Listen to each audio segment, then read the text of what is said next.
And I want the drinking horn. I mean, that's sacred, sir. That gets burned with me. Like, come now. Fair enough.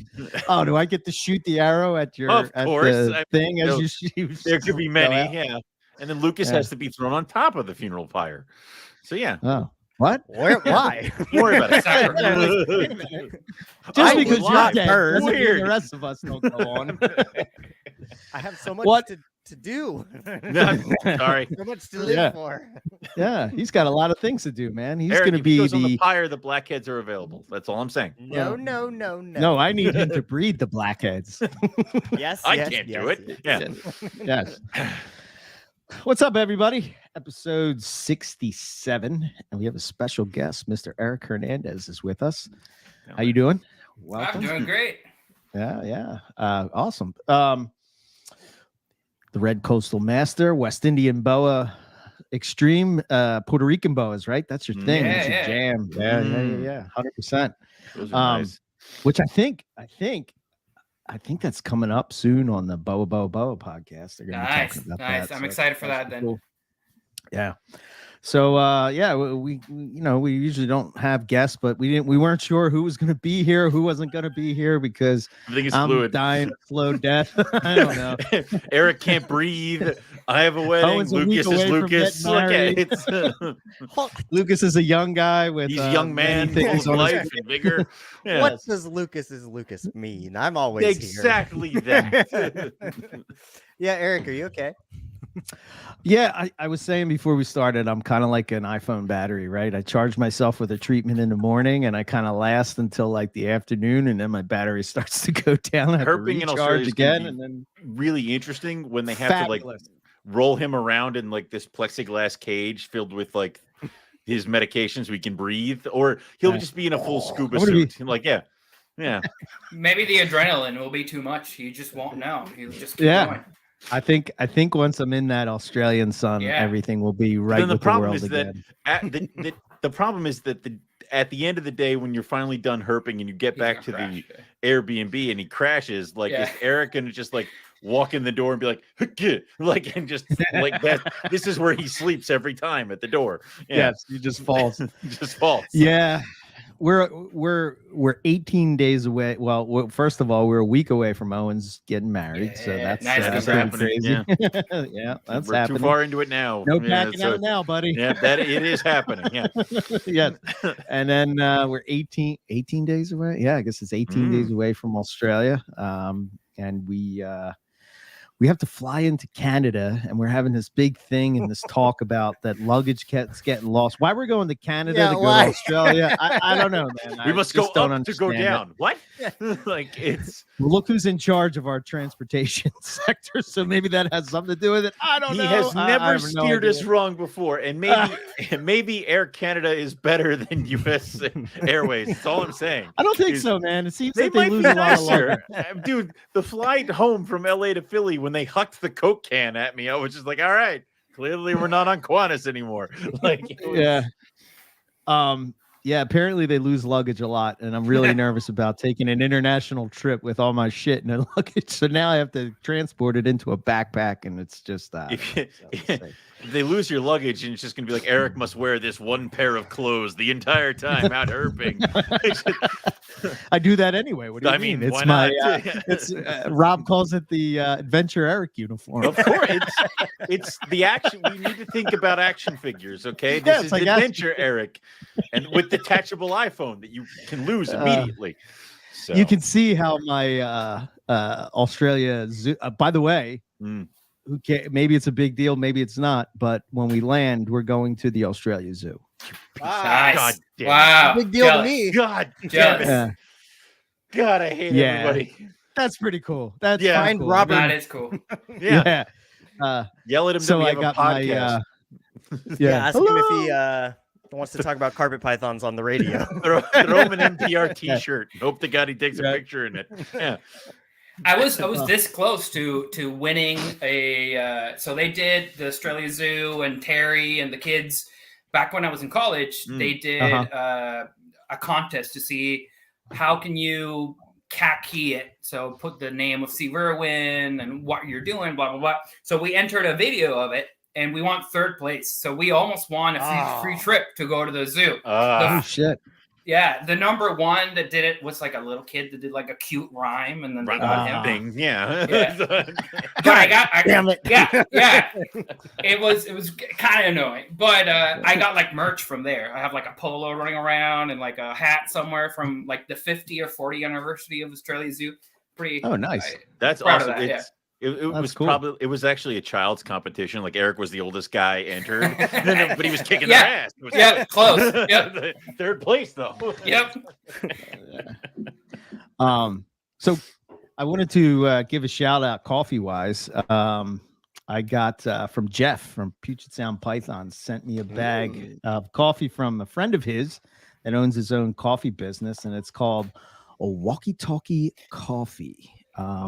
Walkie-talkie. So, walkie-talkie. You need it to do the walkie and the talkie. Got it. Yeah. So it's Nice. So the one he sent was Rwanda blend. It's a medium roast. It's pretty good. It's pretty good. Yeah. So that's what I'm drinking now. But you can check out their website at walkietalkiecoffee.com, but they don't spell it like walkie-talkie. They spell it walk talk cough you know what I mean? Like that. Yeah, okay. Oh, I guess you can see it on the screen. We can't. I was gonna. That was the tip. We do know what you mean. It was right it's there. Been a while, my friend. But I was gonna let it go. Very but nice. I've never had Rwandan coffee, but it says it has like a wine-like profile, and that's pretty accurate. This show is going to make me get a coffee grinder, and I'm a little upset about it. I have one question, Owen. Is there going to be coffee at your wedding? No. Oh, all God, cappuccinos. Damn it. He's going to be asleep.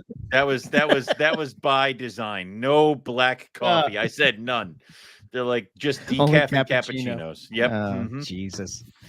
True Australian experience. Rethink coming to this thing. Eric's gonna show up with a box of Joe from Dunkin' Donuts. This is mine. You can't have wow, it. Get it right. Sticks a straw in there. It's like, yeah. So that's what I got. I don't know if you guys have experienced any coffee delights in the past couple of days. I've been drinking it's like the brand is called Songbird, and kind of like how cold-blooded caffeine donates to like reptile habitat restoration. They do the same thing, but like for the songbirds of the world. So it's a dark roast. Those are good. We need birds. Birds are important. Yes, birds are important. Yeah. I didn't bring the package to show everybody, but that's what I've been drinking. It's been really good, really dark. So like I kind of have to add creamer to it, which I usually don't, but like it's so dark that if I don't do that, I will be in pain. But it's not good. It's yummy. Yeah, it's fully leaded. I did take the why I need a coffee grinder is because I did take the cold-blooded caffeine. Sorry, cold-blooded caffeine. Not the cafe. That is a different thing. So I hope you're gonna put that. I took that in the. I don't have a grinder because I never used like beans before, so I ended up just doing it in my amateur blender. You've never had whole beans? No, I mean, not really. Normally just do ground. So did it in the blender, and then I used the. I have the for making cold brew coffee, like the bags, so you can make them in the pitchers. So I did that, and then a little bit of creamer was what I was rocking with this morning when I was getting my oil changed, and that was really good. So I did like that, and only because I was sitting here, I'm like, this bag of beans is going to waste until I need to use it. So mine's gone. I went through that a while ago. Like I said, I didn't have a grinder. Now we're here. Yeah. What about you, Eric? You a coffee guy? I used to be a coffee guy. I grew up in Puerto Rico, and coffee is like, since you're a kid, they give you coffee in a little bottle, and it's like, here you go. To the point that my dad can drink coffee before he goes to bed, and nothing happens to him. Yeah. Right. Exactly. But lately I've been having like really like too much anxiety over it. So I kind of switched to tea during the work time, and then the weekend I do coffee. But today, because it's too late, I went and got some coffee porter. Oh, there you go. There you So go. we got Okay, that works. There we go. So we got a brewery, a local brewery with a local roaster that made a nice coffee porter, which is I love a porter, man. Yeah, it's delicious. So it's pretty good. So what's that taste like? I never had that coffee Tastes porter. like beer. So so it's like if you get like a chocolatey coffee beer. Yeah. So if you do a dark coffee, a dark beer, or like a chestnut beer, and then you add coffee hazelnut to it. So it's like the front forward of like the beer and the roast, and then back of like the nice coffee, mellow. I think you would enjoy it quite a bit. Like if Guinness actually had flavor. Yes. That's a good one. Yep. And our viewership in Ireland just went like this. Well, hey, apparently if you get it in Ireland at the actual if it's done brewery, correct, it's a lot different than the shit we have cans here. I've heard the same, Of course. So what are they called? Like it's almost like a dessert, like wine, where it's like it's a big, heavy, tasteful beer. Yeah. So it's like a dessert beer almost. Indeed. That is one trip that I would like to do reptile wise, is the Guinness factory? to go to Ireland, the land of my ancestors. Again, you're gonna kick off your shoes, run up into the hills, and then we're never gonna find you again. Like it's Look, he's a leprechaun. Leprechaun. That's what it is. Figured it out. I don't know if I ever told you guys, but when my dad was young and on the police force, they used to do this thing where he would dress up like a leprechaun and like full gear, right? And when they would, I don't even know if I should say this or not. Oh, the Philadelphia Police Department. When they would bring people in that were getting booked, the other cops would pretend like he wasn't there, and my dad would be sitting on like the side of the thing, and he had this big bucket of glitter, and he would be like, "Give me the morning to you, man." And the people would be like, whether they were high or whatever, they'd be saying like, "Who the hell's that guy?" And they'd be like, "What are you talking about, man? That's the guy in the green suit." That's like, hilarious and just You probably got a few guys out of prison on pleading insanity. Yeah, like, that's when the leprechaun told me he could help me. Oh, yeah. Oh man, see, now I'm already out of breath. Yes, breathe deeply. But yeah, I did have. I would say this. So we had this. I've had like Spanish food, but well, I guess it would be Puerto Rican food. But there was this girl. She's one of my department managers at work, and they were doing this contest where you get pied in the face, right? And she didn't want to get pied in the face, so I told her I would take the pie for her. So they pied me in the face, which is pretty funny. I think I have the video somewhere. I'll share it in the chat. Yeah, it's pretty funny. This lady, like, damn near, like, put the pie, like, she just smashed it into my face. This was this woman's dream. She was like, now. Yeah. I'll see if I can find it as we're chatting. But anyway, when as a gift for taking the pie for her, she made me this. It's some kind of pork dish with rice and beans, and it had bacon and chorizo. Oh my god, dude, it was so good. It was like, what did it start? It started with is it arroz con gandule, like green pigeon peas? Yeah, they were in there. Yep. Yeah. So it's like green pigeon peas with like yellow rice and like meat thrown in there, maybe some olives too. Yep. Oh, that sounds so good, man. Yep. That's it. That's it. Pernil. Is am I saying that right? Pernil, yeah. Pernil. Yeah. Eric says it better. Of course. Which one? Eric says it better. I like his is a better ear sound to it, or mouth feel. Yeah, it's yes. So sorry, my Philadelphia accent wonks it all out of shape. I bet he says water too, right? I like your accent. Don't take it away. Just keep it. I was watching the show and they were talking about Philadelphia pizza. They were like, "What makes pizza from Philadelphia?" And the guy's like, "It's got bread, sauce, Jesus cheese, Christ. and best of all, it's made in Philadelphia. And I was like, really? and that's when he pulled a knife and said, and like, yeah, anybody else?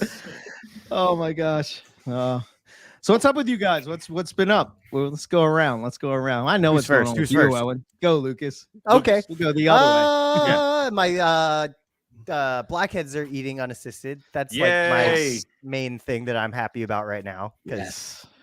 I mean, we were doing this show while she was laying the eggs, and we're talking about how cool, now they have to live. Most of them didn't. And then they have to want to eat. So at least that went well. You're skipping the whole part of then we had to talk you off a bridge. Like there was. Oh yeah, because I cut them off. It was that where then you cut the eggs. Then you wanted at 4 to in die. the morning. Like, before I went to work. Yeah. But yes, they are eating. So that's the most exciting thing. Other than that, though, I mean, really just like trying to get that final food push, going for the next couple weeks, and then we're back in the shit, boys. That went quick, didn't it? Yeah. Owen never exited the shit. Never stopped.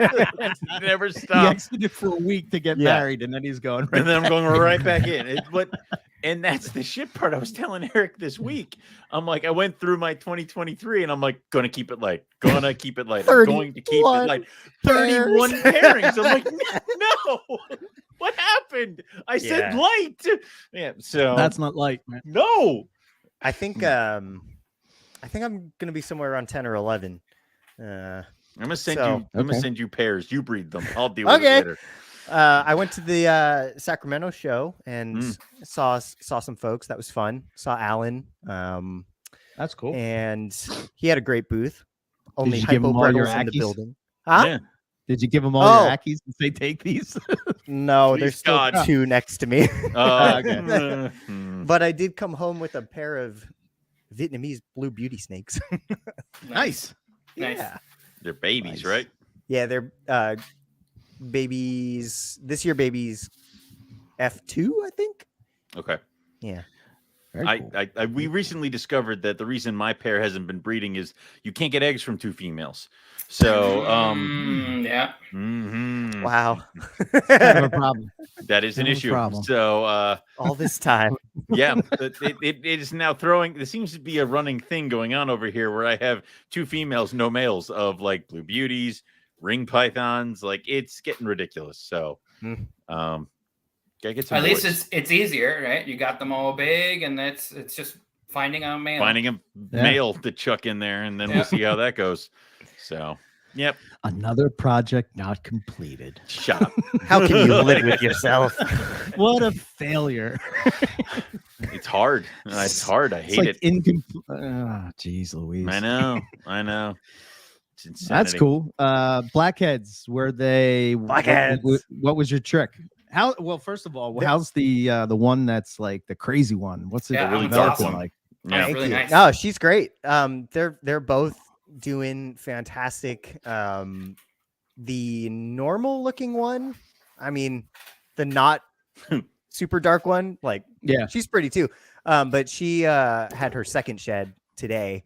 So that feels nice because that one didn't absorb the majority of the yolk, and like the concern would have been that one didn't have enough nutrients, and it shed more than the other one. So good stuff. But in terms of method, I went straight to shoving shit down their throats just right off the bat, like didn't play any games, especially the one that didn't come out all full because I didn't want it to starve to death in the absence of the yolk nutrients, right? So I was less concerned about the really dark one because if you remember, like it came out engorged, and I feel like I could have not fed that thing for like 6 months and she would have been fine. Did you notice that the one that came out like looking engorged, did it like within a week just gone? Back, gone. The same thing happens with my olive pythons. They always come out, and it's not all of them, it's just some of them. They come out looking huge, and like you can almost see veins and liver and this, that, and the other thing, because everything's so stretched out. And then within a week, they're like, whoop, and then they're just skinny little olive pythons. Like Derek Roddy, when I showed him a picture of that baby, he told me that would happen. He'd be like, she'll look, like she's never eaten in a week. And I didn't believe it. And I was really worried about it because I've also seen the hard belly kill baby blackheads 2 years ago. But I guess I don't know what causes that, but if it doesn't happen that way, then they're fine. But like, I was just like being kind of a crackhead about it and like taking her out and like massaging the lump every day. My God. I love you, please. But all's well.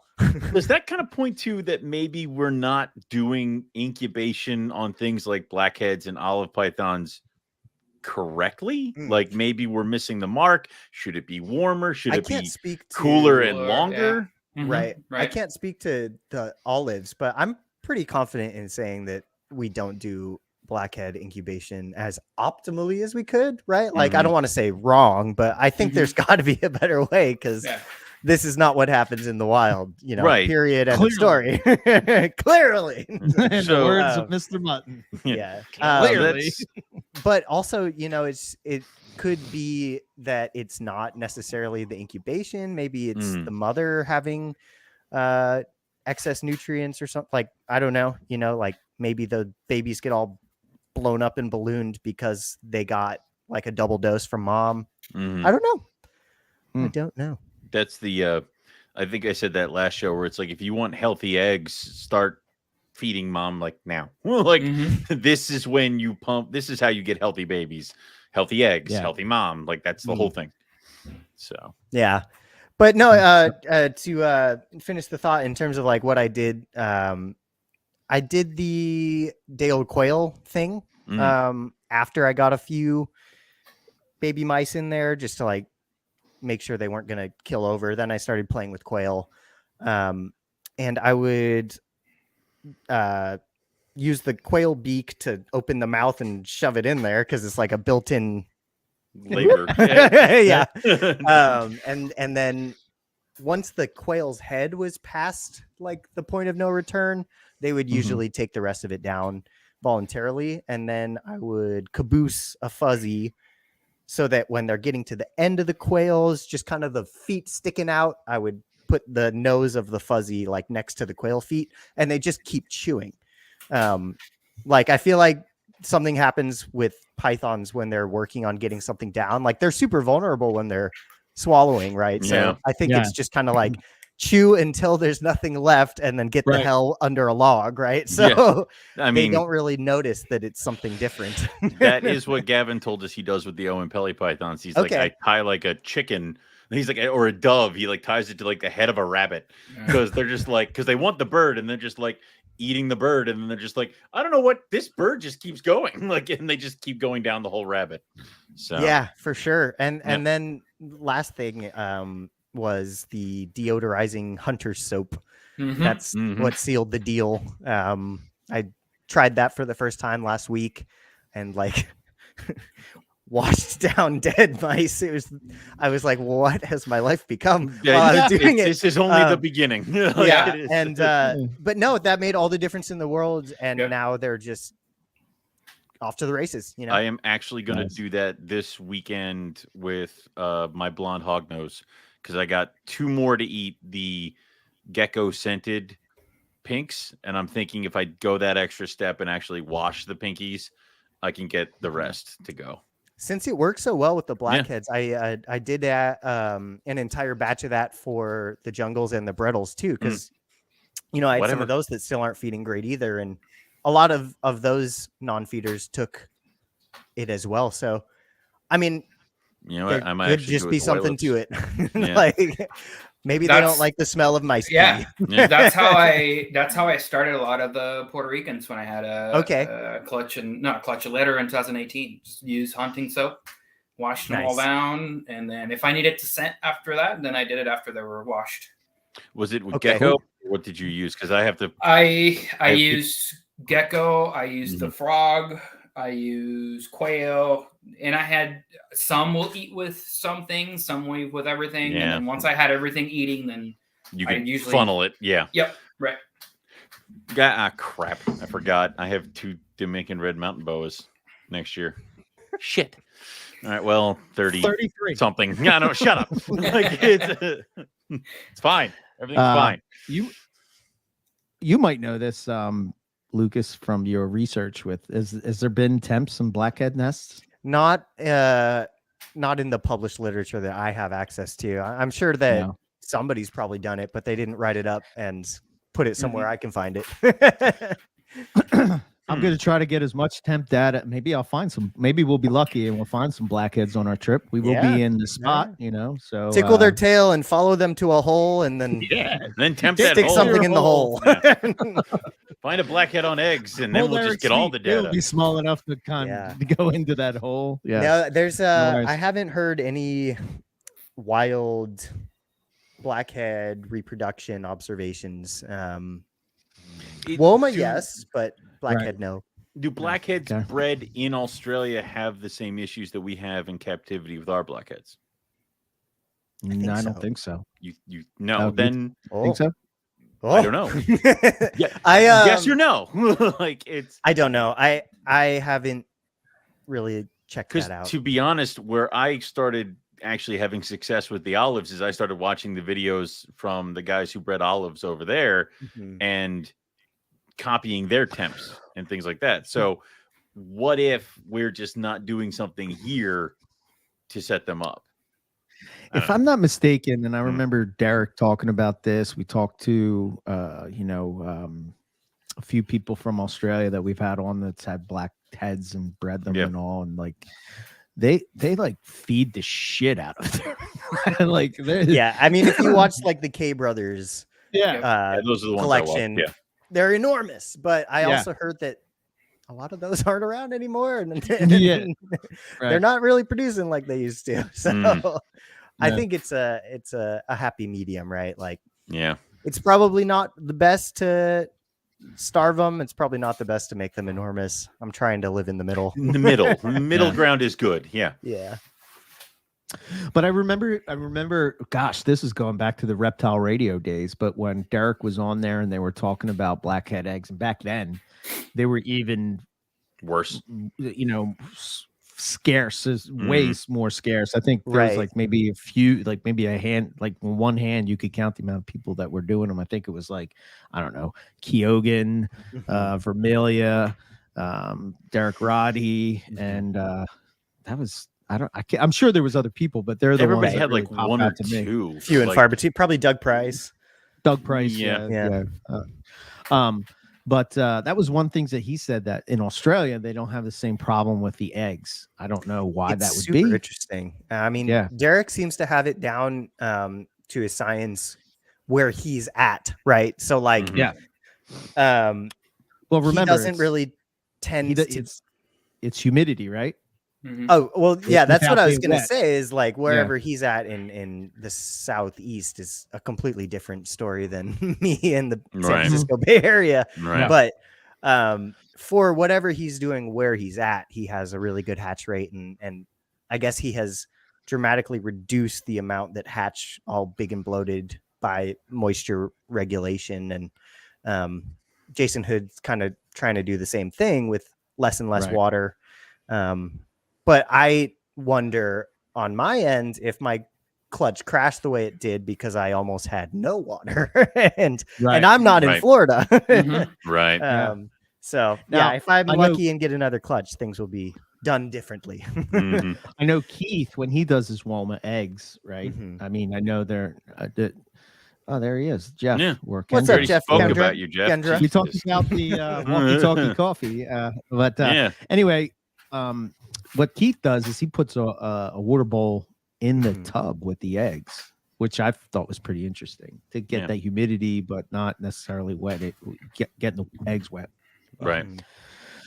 But, I mean, I'll never know, what went wrong, but I definitely inspected every dead egg and cut them open. And a lot of the embryos were dead on the bottom of the egg. Now, granted, they could have died at the top and then sank. I don't really know how that works, but it just makes me wonder, like, did they ever have a chance? Did I kill them? I don't know. Because mom didn't roll them around or anything like that. No, right? I've had some people tell me that the mistake I made was leaving them adhered in the position that mom laid them, and that if I had separated them and candled them and fixed their orientation, that everything would have been well. So, but right, why would they wouldn't? Why would they need that? Why would they do this? Exactly. In the wild, the blackhead's not like, let me see. Like it's no. Yeah. So I really don't know. I really don't. I think that has less than what we think. I had a clutch of hen and Santics this year, and I dropped some of those eggs. Like I dropped them. I'm like, oh fuck, they hatched. Every single one hatched. Well, I just further proof that carpet pythons cannot goddamn die. I would say too. One of the papers that Dr. Loafman assigned for his herpetology class was an entire review of the whole egg rotation methodology in reptiles, and basically the whole paper was like it's bullshit. Like snakes, like flip them, they're fine. Like it doesn't matter. I mean that just doesn't make sense from a survival point of view. I mean, it's not like the snakes are like. I mean, I know that they sort of lay them, but the idea that they never like move or roll around or have to stay perfectly in this spot is just. Seems a little silly. I think it has a window, like a certain amount of time. I would agree. Before the embryo attaches to it. So if you get them before that and you roll them, then I don't think it matters much. Right. Yeah, especially because a mother is like, we've all seen moms sometimes, if you catch them right when they're in the middle of laying, the eggs are all splayed out all over the place. But then when you come back, she's huddled everybody together, and that's when they all adhere to each other and stick. Right. So I think if you're in that window where she hasn't kind of grouped everybody together, that's where you potentially can move some stuff around. I do like the first couple clutches. I'm like, egg go up. I shall mark the egg with a line, and then I will put it directly down. And it's like Indiana Jones kind of like I'm slowly like, now I'm just like in the box, close. There you go. Like it's yeah. Dude, I remember that first clutch of the ones I sent you, like how the like zebra jags? The one egg was outside of the coil, and I'm like, oh my god, what do I do? And now it's just like, it is what it is. Come here, put it in the incubator. We'll see if it lives. Like it's. Now, in terms of what Robert just said there, I have lost eggs because of water from condensation dripping onto one. I would say totally possible. I'm not disagreeing with that statement. But, and I think I've mentioned this before, what I noticed on my end was that when my blackhead eggs were dying in a bone dry box, liquid was leaking out from within the eggs and pooling on top. And if I had an egg box that actually had moisture, I would have thought the same thing. It looked exactly like it had fallen onto the egg, and that's what killed it. But it was coming from inside out and was right. I don't know. I guess I could see people seeing that, and if they had added moisture to their environment and thinking that's what happened when maybe it wasn't. Right. Gotcha. Yeah. Okay. What about you, Eric? Man, what's up with you? Yeah. So right now I am in the process of feeding all my girls, getting them all nice and fat. I might move next year. So my hope is if I can get girls to go early, like I've done before in the past, then I'll be safe. If they start laying eggs like around March, like they usually do, or not they usually, but how normally people do in the United States, or whatever, then I don't know if it'll be okay. Because around March or after that, it's when I'm thinking I'm moving. But we'll see. I don't know. We'll see what happens. I have a new boy that I'm going to try. He's a 2020. So hopefully he looks like he's paying attention to the girls. So we'll see.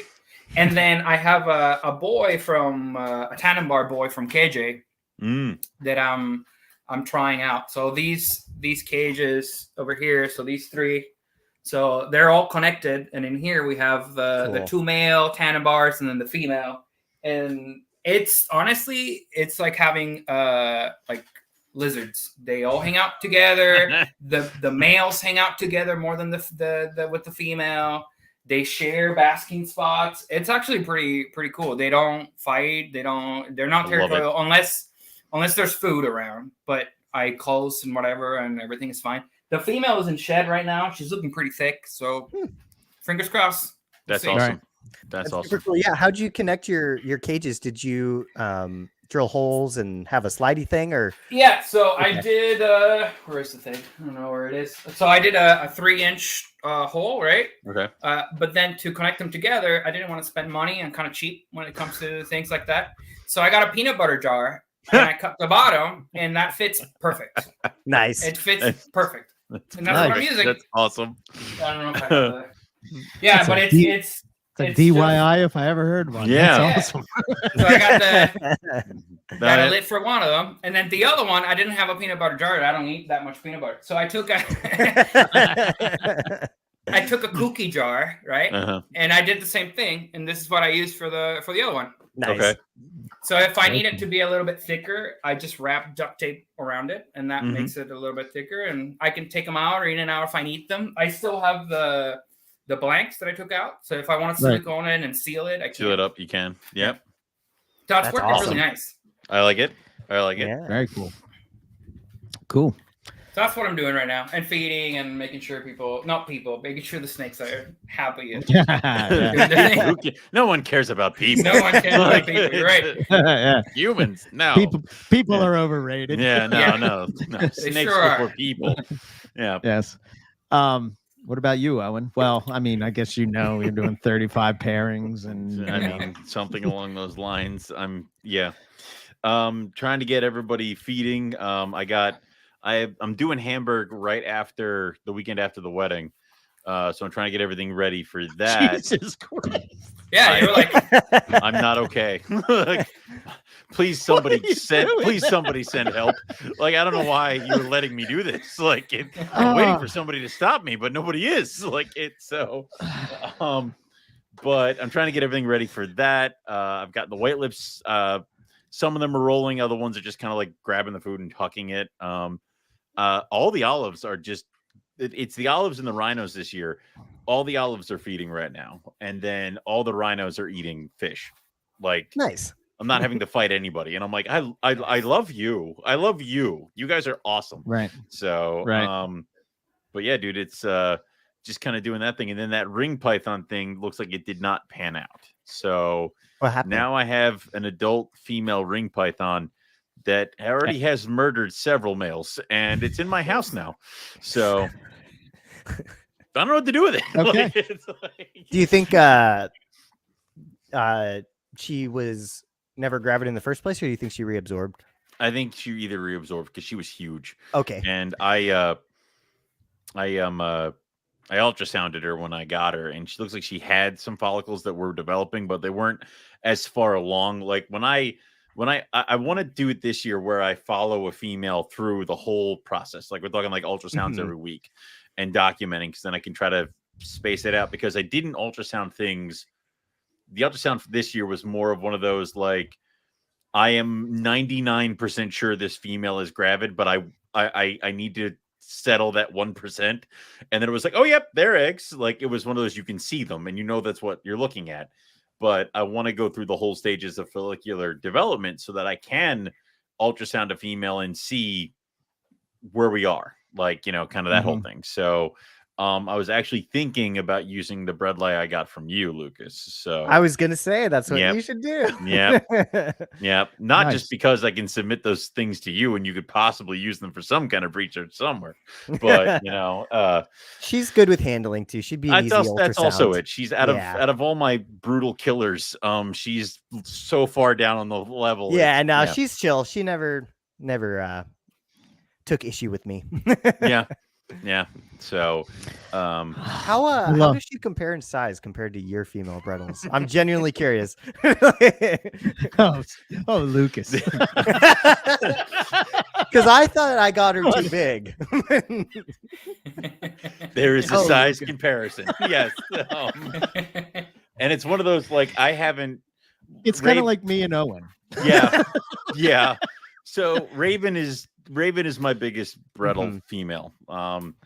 And she's massive. And it's one of those things I don't realize how big she is until I go to pull her off eggs, and I'm like, this snake just keeps coming. Like, eventually it'll stop, right? Like, it's. So is the one I sent you the smallest? Yes, out of all my bredal females, yes. And she's also got the smallest head. Like, so she's not that much shorter. Like, she's maybe a foot smaller than Sparrow, who's my middle female. A whole foot? But she about a foot maybe, but then she's also got she's got a tinier head. Like, she's very one of those. I was pulling her out. I'm like, it's a nice bredal with a tiny head. Like, that is she's weird. Probably a lot younger too. She's a 2015 or something. I know, but you're expecting bredli. You're expecting like a block at the end of that thing. So, but no, she looks great. She'll do well. That makes me feel better. She's not going to drop the 20 something eggs that Raven drops, but I don't want her to. Like, that's the whole point. For sure. Cool. I think my favorite was when I got some proven breeders from Nick and Paul. Yeah. Proven breeder males. And they came to my house. And then Owen came over and he's like, cool, so where are these proven breeder males? And I'm like, well, this one came from Nick. And he's like, what? I've broken all my males. I've destroyed every single one of my males. So, like, it is. Yep. I'm actually looking forward to breeding this year. Should be. Yeah, I got some cool stuff. Yeah, I got. Yep. I think probably one project. Top is the Russian Reds. That's goddamn to get that going. To get some more of them into the world. What else is high up on that agenda? Are you doing any poison ivy stuff? Poison ivy stuff. Yep. Fantastic. Good. So try to get that bumping and rolling. You have your M pens. Will you please breed your M pens? I need a male. Yeah.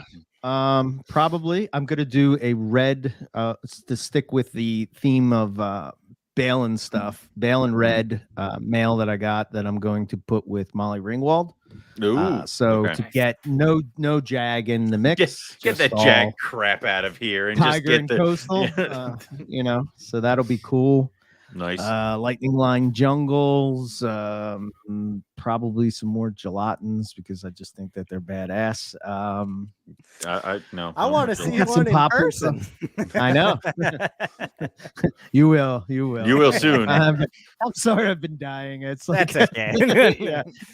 I'm such a slacker. They've been packed on this like in this over here this entire time, and as long as we beat the snow. Oh yeah, we'll beat the snow for sure. I'm hoping that I come back from Australia all rejuvenated and it's like an elixir of some sort. I hope so too, for your lungs' sake. Are you doing the Inlands and Diamonds again? Inlands and Diamonds. Nice. Yeah, I think I got my thing situated with them. And I got a couple of different IJ stuff, some banded stuff, some striped stuff. Anything non-Morelia kookiness out there? Are those things all still growing? I could do children's pythons, but why do that to yourself? Like it was. I think I might do that. Like I think I might do that the following year. Save that for a down year. Like where I don't have as much, And I'm gonna do another thing of citrus tiger stuff. Nice. And I'm gonna do a red to a citrus tiger just to see what crazy. Yeah, that would be just to see what happens. Yeah, man. Why not? It could be a total dud, or it could be nothing. And then obviously the hypo stuff. But I think I'm going to send my male hypo to Owen so he can breed it to a tiger, and get some hypo tigers. Yep. The old-fashioned way. He's not excited about that at all. Not at all. Right? Nope. Look at him. I knew I would get the hypo from you. Yes, I knew it would happen. 12 years of sitting here, and I knew it would happen. Like, so that should be committing lots of sacrilege this year. I'm taking my Brisbane male and crossing it to a non-Brisbane female. And then I'm taking my pure Darwin albino and breeding it to a caramel head albino that I got from somebody. What have I done? I've broken Owen. Oh dear, oh dear. A lot of these things, I'm like, I'm allowing this to happen. Oh yeah, and I'm taking that red zebra jag and crossing it with a Delia Scattershot female. Ooh. Yeah, I'm not sure if Mike Curtin's gonna be talking to me later. Yeah, so yeah. Are you repeating your same white lip pair? Yes. Okay. Yes, we're repeating the white lip pair.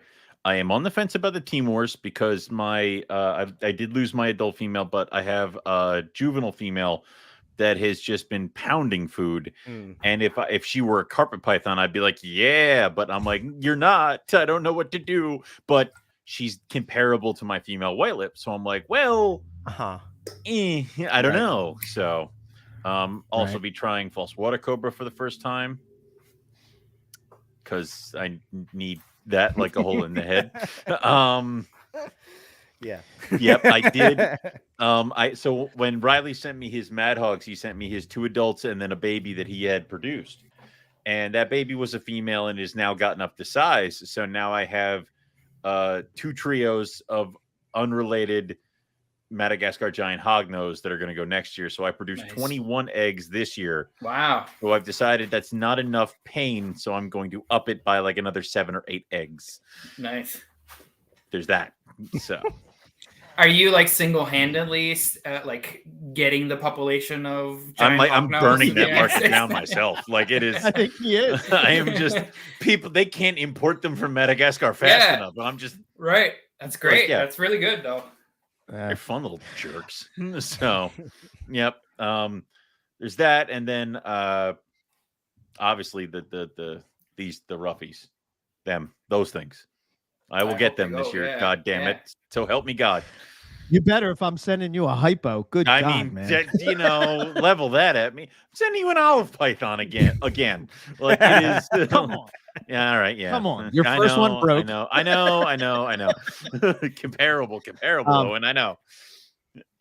I am pretty excited because I think I'll be pumped up about coastal carpets when I come back because hopefully, all right, I will find some coastal carpets in the wild. The place, the one Airbnb we're staying at has them right on the property. I think I sent you guys a picture where it was up in the rafters, and it's just like all these national parks. Dude, I'm gonna be losing my mind. They advertise that on the website.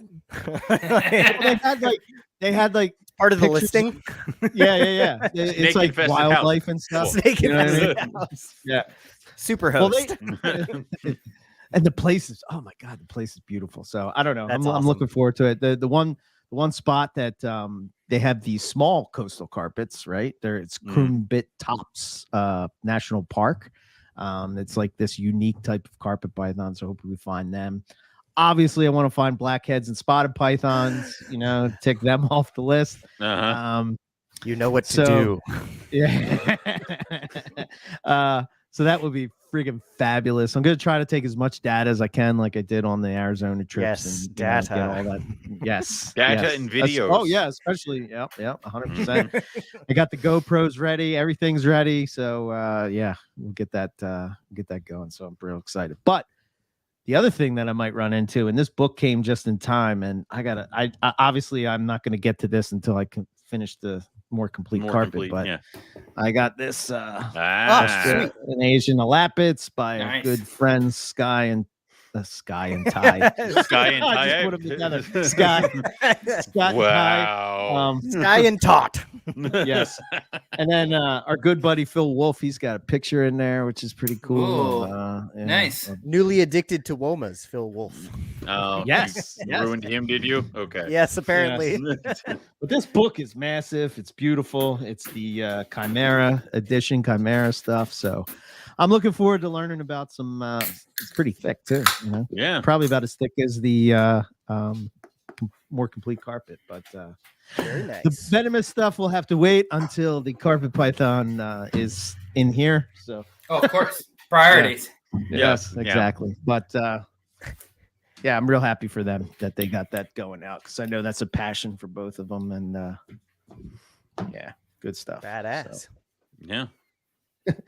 Ty says it's a bit of a light read. a little bit, yeah. Yeah.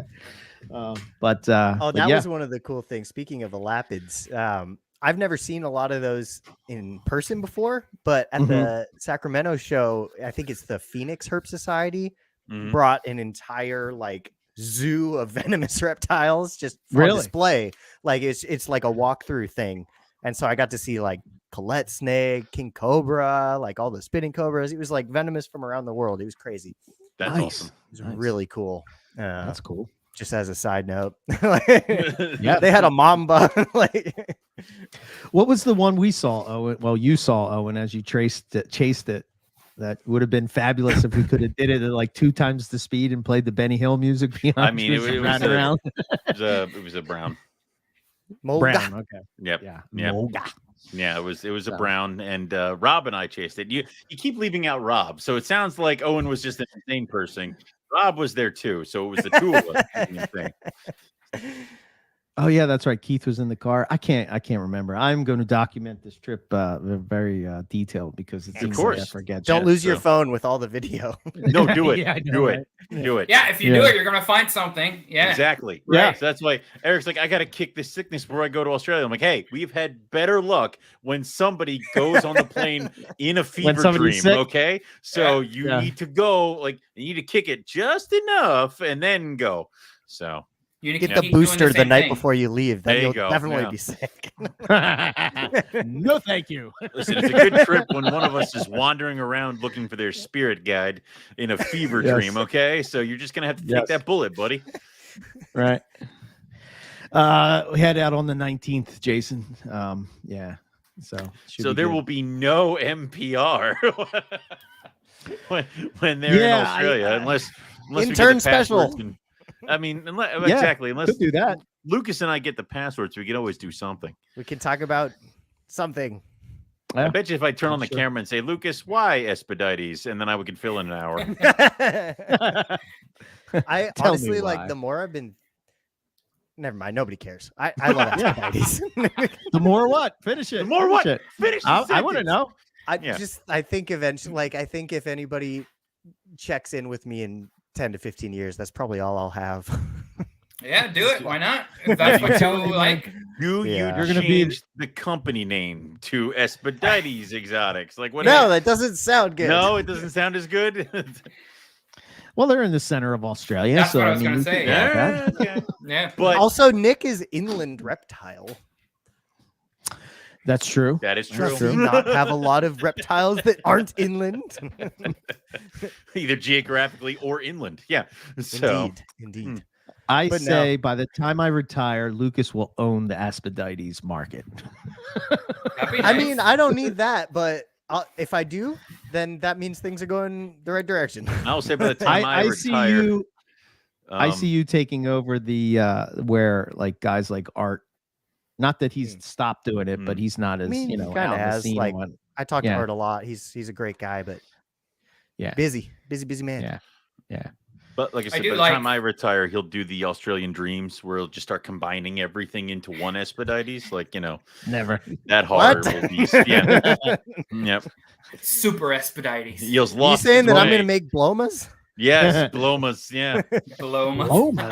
Hey, please God, tell me that's not the real nomenclature. That's what I called them because they have them at Riley's shop.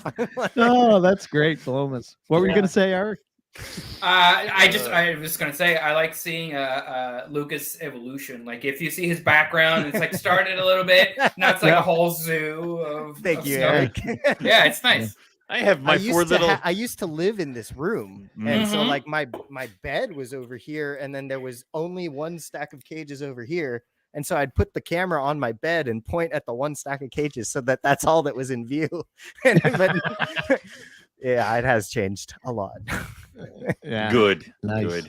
He was like, I got my red light, and now he's just. Your first videos, you had like the one rack, and you're like, you had a couple cages and stuff. It was a big deal when I got that rack. That was stimulus check number 1. Oh yeah, oh yeah. I think actually that was what you were supposed to do with them. You were supposed to spend money. Like yes. Yeah. Well, Nick was like, "Hey, I'll send you a bunch of adult hypo stripes," but I had nowhere to put them, so I bought the rack to accept his breeding loan. Yes. What's the thing Nick says when you're like, I don't have the money, Nick? It's un-American. Do credit. You're like, wait, what? Pay me later. Like, no, I still owe him. I always owe him. I've started something. doing that. He's like, people want snakes. I'll like, if they're friends of mine, I will send it to you because now I know you'll have to pay me for it later. He's like Keep the him in Visa credit. company. Yeah. Yeah. He's like the Visa company of the reptile world, you know? Yeah. Do you have a score of over 500? Okay. You can Okay. All rack up right. some You can credit. take it. Yeah. And then, but he doesn't write any of it down, and he never remembers. And then he calls terrible. you, and he's like, Do you owe me money? "So, did we ever talk about this?" Yeah. That's But it might be mind games, right? Like he might know Oh, yeah. exactly what's. Yeah, because the one he's got a time whiteboard.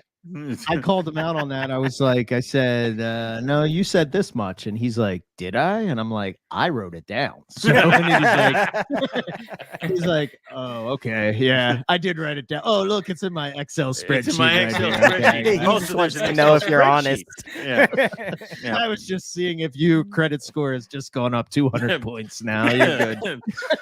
That's minus man. 3 points for proving me wrong. Wait, what? Yeah. Yeah. Make any Uh, sense. So we did talk about these buy here, pay here pythons. That's good. I like that. I like that name. That's nice. Write that down, somebody. Yeah. So since we are carpets and coffee, Eric, and you're here, I figured it would be only fitting that we talk about this snake and then the other snake that you posted. Tell us what you've taken this to is I don't know. This is an Continues to unfair always impress me. advantage because this is entered in the calendar competition. So yeah. he's Is putting in my brain right now, and that's gonna be bad. Yeah. See, Mm. see, okay. I mean, good for this Eric. Is true. This is true. So I don't take this as like, oh, you put me in the calendar. But so that specific snake, Eric, is actually sister, like same year, same pairing of the snake you got from me. Yes. So it's from my Lemke girl that I got. Wow, it was 2008, 2009. Mhm. I got it from the MP forum. So through the forum, classifieds and all that stuff.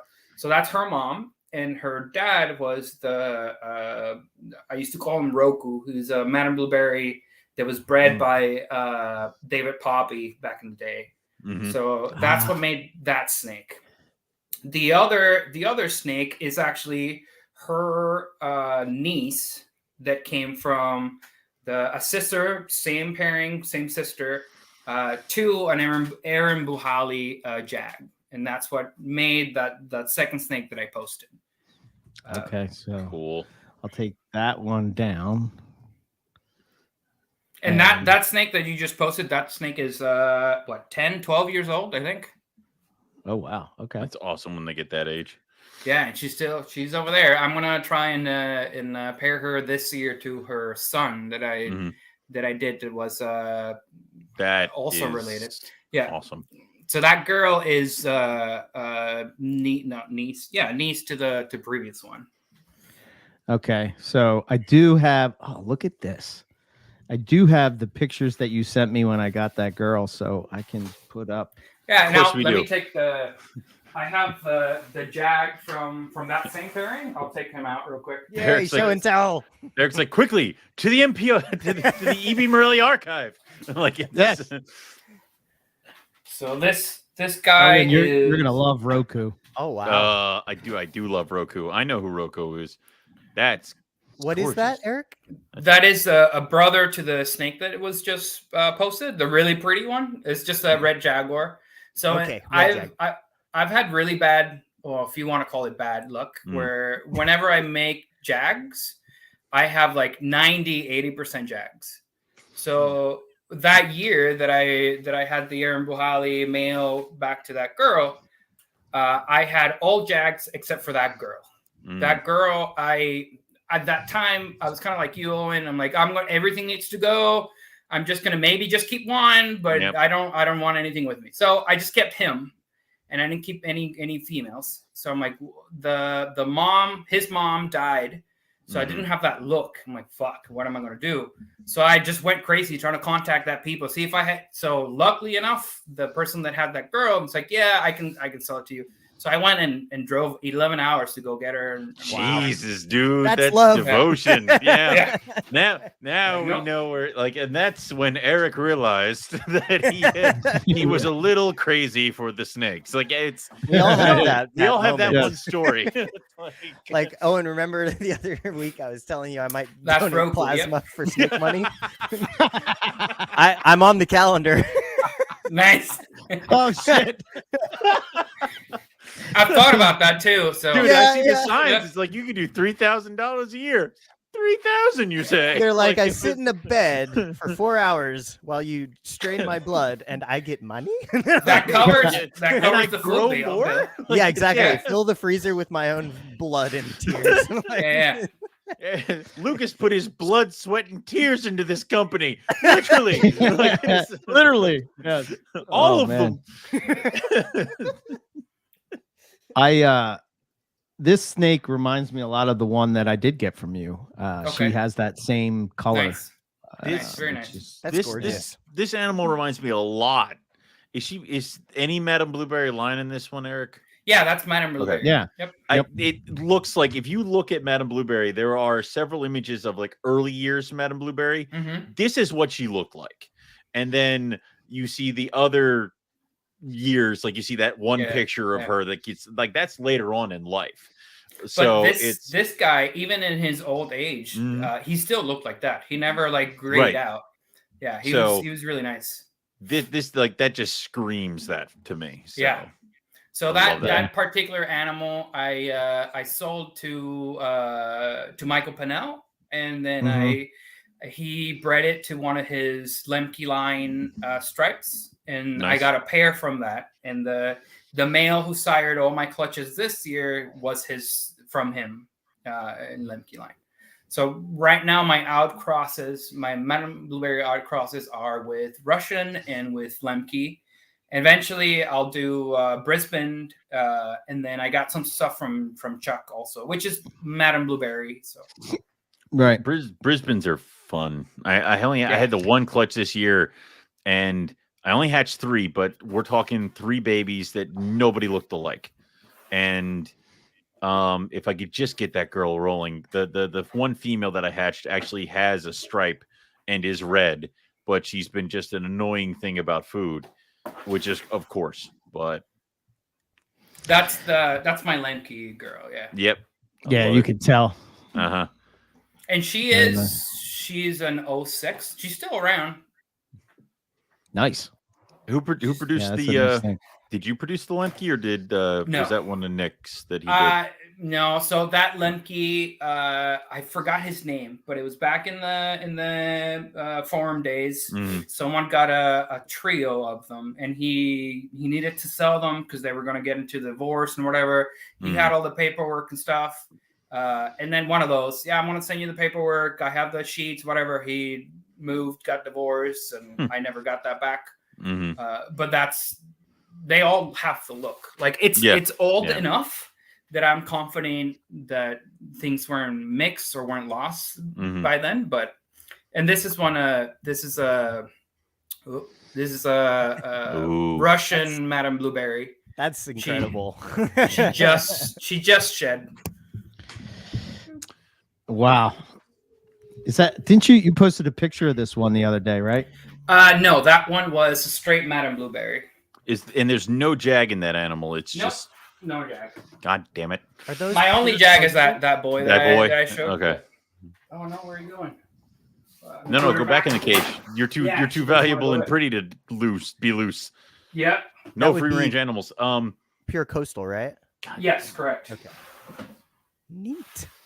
Yeah. We need the Russians to get off. I only work with coastals. Like I'm very focused on what I do. So awesome. The only Morelia I have. What's that like? Weird, right? I used to be that way, and then I joined some sort of podcast, and then everything just went bluey. Everything looks nice. Yep. I find that I think me and you were talking about this, and it's like the people that take the time to focus on a particular thing. Yeah. Like whether it's a species or a morph or like some kind of selective breeding thing or something like that, they seem to be the ones that stand out above the people that sort of have the Noah's Ark type of thing going on, because I think I was saying this to you. I felt like I had all of these pieces, right? But like, because I was doing too many things, I didn't focus on refining as much as somebody that's, laser focused on a specific project. And, but that's such a freaking hard. Yeah, it is. Hard thing. It is. But if you look, Erick also has other things that he's playing with. Well, sure. To break up the monotony. Otherwise, like, it's not all carpets. So. Like Puerto Rican boas? Like Puerto Rican boas. Like Puerto Rican boas. Yes. Like it's, so they don't get as much love as the Jamaicans because they're not as flashy, but aren't they much like they're easier to like they're not as crazy and So for me, this is the boy. The boy was very defensive when he was young, but he got out of it. He's not very cage aggressive or food aggressive. He doesn't musk. He's not musking right now. Oh wow. The female, yeah, I know, right? The Dominicans, I'm sure you know that. You touch it, it's like it's leaking. Yeah. God, I hate this thing. Not a very good smelling. Either. No. Yeah. So it's surprising. The female is also calm, but the female is very flighty. She doesn't like being touched much. This guy, he's more calm, but they're one thing with these. They're very slow growers. They're very very slow growers. My female was 2007, and when I got her, she was still little, and it took me like 2-3 years more to still get her to size. And this is a full grown male. I'm sure they can get bigger. I've seen them in the wild where they're like 6-7 feet long and pretty nice. And but thick. You don't need him to get any bigger. Like I don't exactly. Yeah. Have you seen a lot of them in the wild? I've seen probably like 3 or 4. Cool. That's awesome. cool. When I was growing up, they weren't that common, and the people that knew that I liked snakes, they just killed them and then called me. It's like, oh, I have a snake. It's half dead. Go take it out. It's like, what are you want me to do with it? Yeah. Thank you. That's awesome. Order of operations was wrong. So this is like this is a special project for you then. This is I guess you would call my pet project. That would be my Kylobothros collection. It's if I breed them, fine. If I don't, that's okay too. My plan was never to breed them, was just to have them. Right. And just keep them all, have nice and pretty ones. That's awesome. My breeding project is the carpets. That's where I focus, and I make pretty snakes. These is just because they look nice. They remind me of Puerto Rico. I really like their big scale heads, and like you said, they're not as pretty as the Jamaicans, but I think they're pretty nice. They're always out. They're always basking, and they're not shy, unlike the Jamaican. So I think they're really nice snakes. Yeah, that's awesome. That's awesome. Yeah. Rob just had a litter of them a couple weeks ago too. Yeah. Put them back. Yeah, Rob enjoys them quite a lot. Rob usually has some sort of litter or clutch hatching every time we go someplace. So I'm glad she had her litter before you guys went to Australia. Yeah, true. The cool thing is that you don't really see them that much in the hobby, right? So you're sort of preserving that. So you're doing that thing where you sort of have your focus.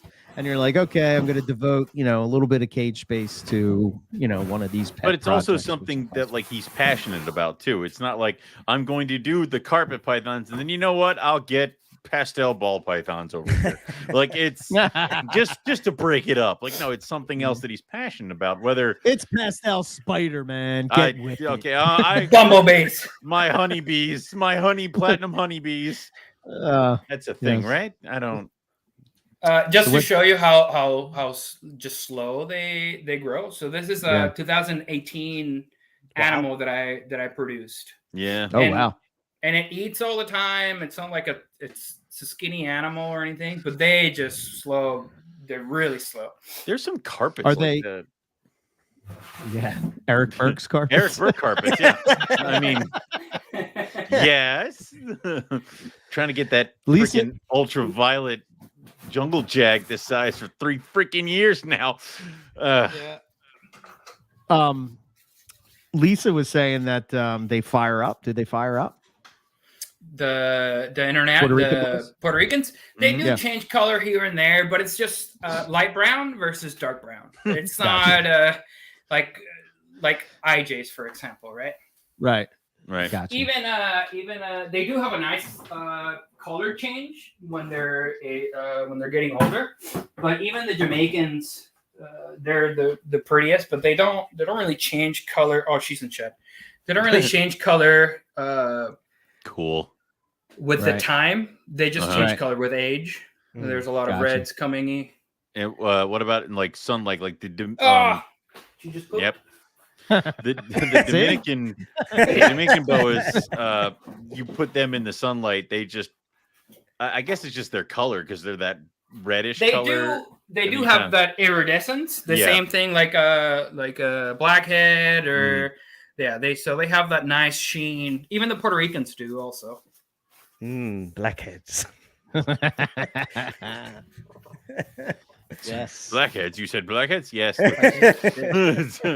I meant to say white lips, but yeah. There you go. Blackheads will do.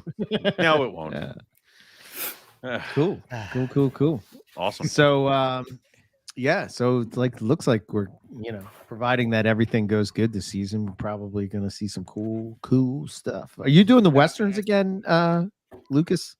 Yeah, I'm definitely going to try to repeat that pairing, and then I'm also going to pair that Western male with a Gorgon Western female from Derek that's old enough this year. So I could have 2 Western situations, but cool. A little different. That'll give me plenty of time to save up to pay for your own learned. What have I learned? What have we learned? That everything I did worked. And this is unfortunate. Unfortunately, no. I'm just kidding. Repeat. Yay! No. It's Lucas's process. It's like my process of wandering around the house, going like nothing's going to breed, and then why is everything breeding? I do have to say, if I. Oh, what was that? I'm back. Okay. I was gonna say, when I had the Tannenbar eggs, I didn't want to cut them. I was just gonna leave them until they peep, and I did.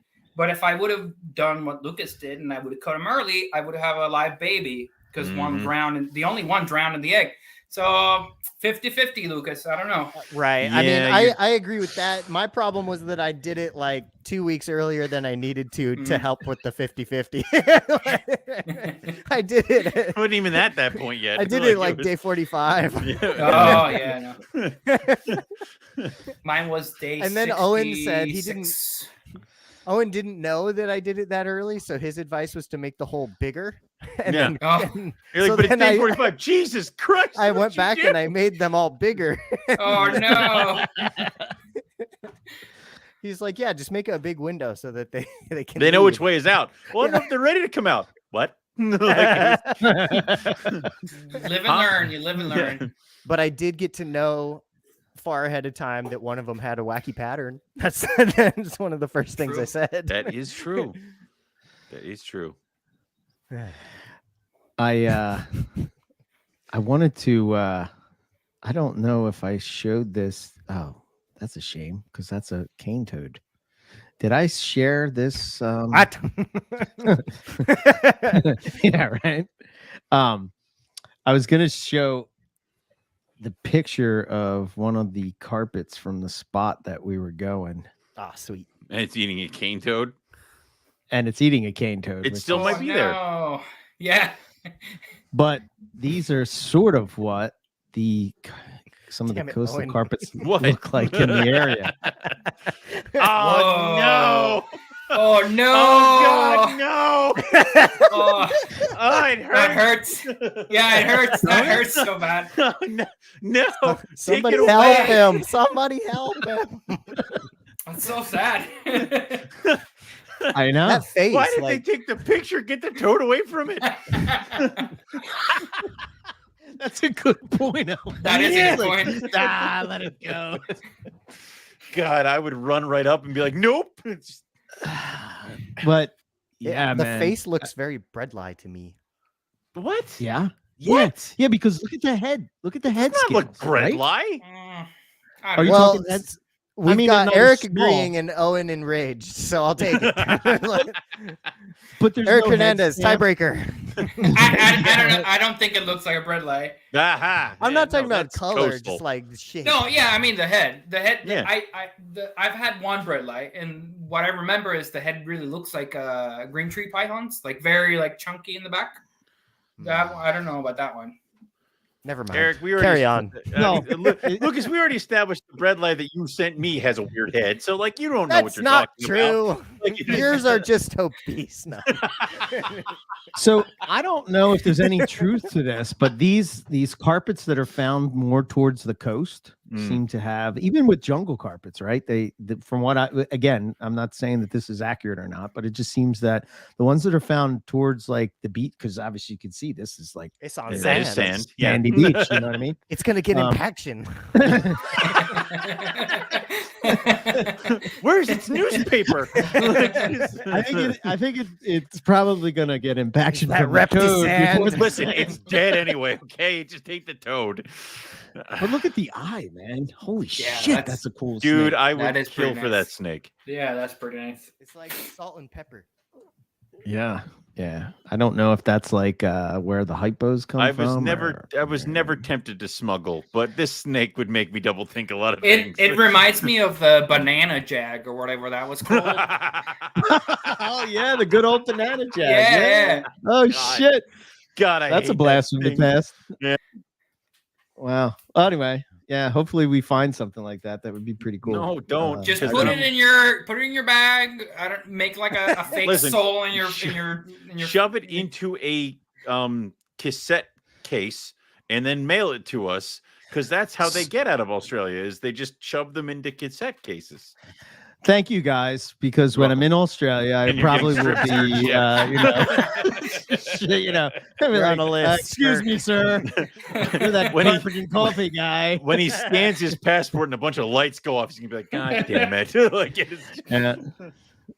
But to maybe reinforce what I'm seeing as far as what Lucas was saying is that I think that there's like, there's not your typical head stamp. I would Yeah. take diamond over anything And else. then, but the scales are so. Oh, okay. I give up, Lucas. I Thank tried. you. Thank you. I tried. Admit your defeat and let's move on. I tried. And they kept taking Poor pictures. It guy. was clearly lining it up. Get the toad away from it. Yeah, get it out. Clean its mouth. you know. No. Yeah. So probably though, if you did take the toad from it, then it would never have learned and it would do it again. It You would gotta die. let it- It would. Wait a minute. Yeah, it's gonna die. It learns it's But- dead. But if Like, it lives, then it's passing on toad resistant genes. No, all you're doing is killing it. Sticks and stones. Ish is referring to my rant on the last NPR as you take it out of the enclosure. It's like they took it out before they. Oh, fed that's it the why it's toad. on the sand. Okay. Yes, I assume they took after it out. eats, it goes back into Separate its box. Yeah. Right. But Damn. oh man, yeah, but there's some. I think there's some truth to that. What Lucas is saying. Some of the Eric's some of the only reptiles one on over my the- side. Clearly. That's because he's constantly trying to, make peace. Like that animal is dead. It ate that toad and it is dead. But my point is, like, I mean, in terms of like what they're doing with Argus monitors and stuff like that, is like Right. if it gets sick, goes ew, and survives, then it won't eat them again. If you just like take the toad out of its mouth, it didn't learn that that's an ouchie and it will inevitably eat another one. So it's like either it's gonna die or it's not.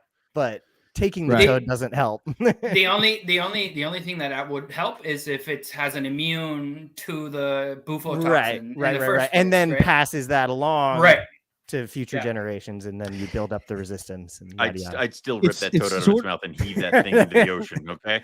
Well, one thing they do is they release babies into areas where cane toads, into areas where there's already toads. So, because like then the monitors will like eat the babies. It's not a lethal dose, but they're like, that sucked, and then they learn not to eat the big ones because they feel like crap. The size comparison of that snake to that toad, that snake is dead. I mean, everybody's focusing on the poison of the toad, but the fact that the carpet python that's an adult is eating a toad. I feed frogs. I feed frog legs to my frog legs. They still eat them. They're just fine. What you're saying, Lucas, I agree with you, because it's sort of my thinking. Me and Rob were talking about this the other day about mites, right? If you just keep spraying mites, do you think that eventually some survive? And some are definitely perethrin resistant. Eventually, you're gonna be like putting spraying the preventite. And it's just gonna laugh. The damn Roundup GMO shit isn't that old, and there's already pests that are resistant to that. It is kind of old though, Lucas. It's 40-some years old. Glyphosate has been in the market for 40-some years old. My point, though, is in terms of an evolutionary time scale. No, yeah, of course. That's within a human lifetime. Yeah. So, who's to say that that these things don't happen fairly quickly? How many generations of bugs is in the 40 lifetime? That's exactly that's exactly it. Yeah. So I work in that industry. But with mites, we're talking about bugs. With bugs. I work in the agriculture industry, and we actually make resistant insect to specific traits and that kind of stuff. So an insect can go through 3 generations in a year, maybe more. So within less than 10 generations, you can have resistance to a trait. When it comes to glyphosate, which is plants, I experienced that this year. So I use that to clear out plants because I do prairie restoration. And there is for example, horsetail weed. That one I encountered some of that that's resistant to glyphosate. So it can happen. And we have kukri snakes that have learned how to deal with cane toads without dying. Right. Yeah. It's for sure. Because they made the frontline stuff. They took it off the market. I don't know why. Maybe I heard that snakes. I don't know. No, I heard it's because they have the pills, and that's what they were saying. So it's more cost effective to give a pill to your dog than to spray it. It's much easier to do that, and then also with they're starting to put a lot of things now as if it's something that you put on the dog, it's becoming an injectable or an edible. Or if it's something that they eat, it becoming an injectable. They're doing a lot of other things to make it easier for a lot of that kind of stuff because they want you to be able to keep up with it. Maybe we have to make Reptilinks with mite killer in it and make their blood toxic to the mites. just that ivermectin does that. Ivermectin, exactly. Yep. How dare you say that word? Yeah, that's a banned word on podcasting platforms. When used in the appropriate sense against. I'm joking. Eric and I just both listen to enough Rogan. Yeah. How dare you, sir? You mean horse dewormer? I know. Every time they talked about ivermectin in the world of the whole COVID thing, I'm thinking this shit kills mites, man. You can't stop using it. Talking about? We need that. Get good stuff out of your mouth. How dare you? Oh man. But yeah. No, I don't know. This is something that popped into my head because I've used the predatory mites, and I was talking to Rob about it because we were just talking about I think Scott Borden brought it up on the chat and the NPR chat, and he was talking about it as well. But it's kind of I look at it this way. I'm trying to have my own little mini Australia. So why not introduce a species to kill a species? Yeah. Yeah, and then after that, you can. They're definitely not going to be resistant to predation. No, no. Just remember, no. Fire always kills mites. Just straight up. Well, Loafman was saying about like I thought this was interesting that he said that a lot of times people don't even think about the sun, and like if you put their rack out in the sun for a day or something like that, probably going to kill a lot of shit that's on it's like or the cage or whatever. It's like how people talk about like how do you treat your bags of mulch? It's like you put them in a very large black trash bag, and you put that shit in the sun, because then the bag gets to like. Basically, you're cooking it like it's over 200 degrees in there. Everything is dead. So yeah. Good old trash bag trick. Pat's using that ball of fire to our advantage. So this is kind of off topic, Eric, but I'm a little bit of a plant geek. But like that in front of your house, what's the situation you got going on there? So I moved to the house in 2018, and then in 2019 I started pretty much converting a lot of my yard space into prairie space and natural habitat. Cool. So awesome. I've slowly every year I take a little bit off, and this year I kind of finished it, and I'm not gonna make it any bigger, at least in the front yard. So I don't know how big in the front yard. It's probably 20 by 5. Maybe a little bit more. And then in my backyard, I have a pretty big space. It's probably like 200 square foot, 100 square foot of just prairie. So I've been slowly using glyphosate or covering or pulling weeds, and then either collecting native seeds around my area or buying them from native gardens. Like before I came here, I went with my dogs and with my partner, and actually went to go to a prairie spot, and we collected Indian grass, we collected purple prairie clover, we collected a bunch of stuff that grows native around my area. And in the fall, I just spray it out, and it's the same as taking it back to the snakes, to being focused. It takes a long time, and it takes like you have to every year do something and not see the results until 3 years after the fact that you've done stuff. But this year I've seen just a big number of monarchs. I have praying mantis, the native Carolina praying mantises all over the place. So I've seen slowly my change into native habitat around my house to benefit everyone, including the wildlife, which is what I wanted to do. Now, my thing is, I hope whoever buys this house actually keeps it. That's my thing. Right. So a lot of work. Yeah, it was sort of. I like the fact that you're using native stuff, right? Because a lot of times, I'm even guilty of this. You want the prettiest or most exotic plant, and you're putting it in your yard, and it's sort of. Maybe it could be bad for local wildlife, or So there's a way that you can incorporate native plants into a more friendly horticulture setting, like put smaller plants in the front and have it all like nice and shaded. So or not shaded, but nice and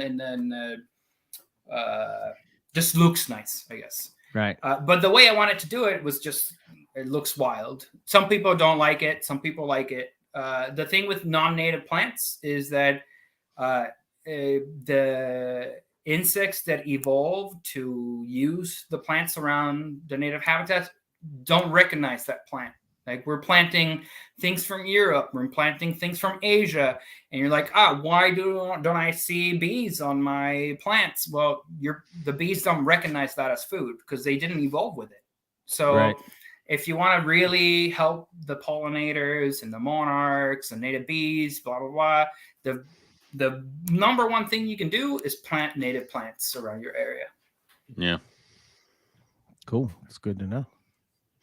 I've been, I guess both the Dr. Julander and Keith have been sort of influencing me as far as like paying attention to, birds, but like just knowing what's going on in my backyard. And the one thing that it's actually pretty cool because me and my wife are both because she she spends a lot of time like sitting on the back porch and the deck, so she's watching what goes on as far as wildlife and whatnot. And I wanted to show you this crazy bird we found.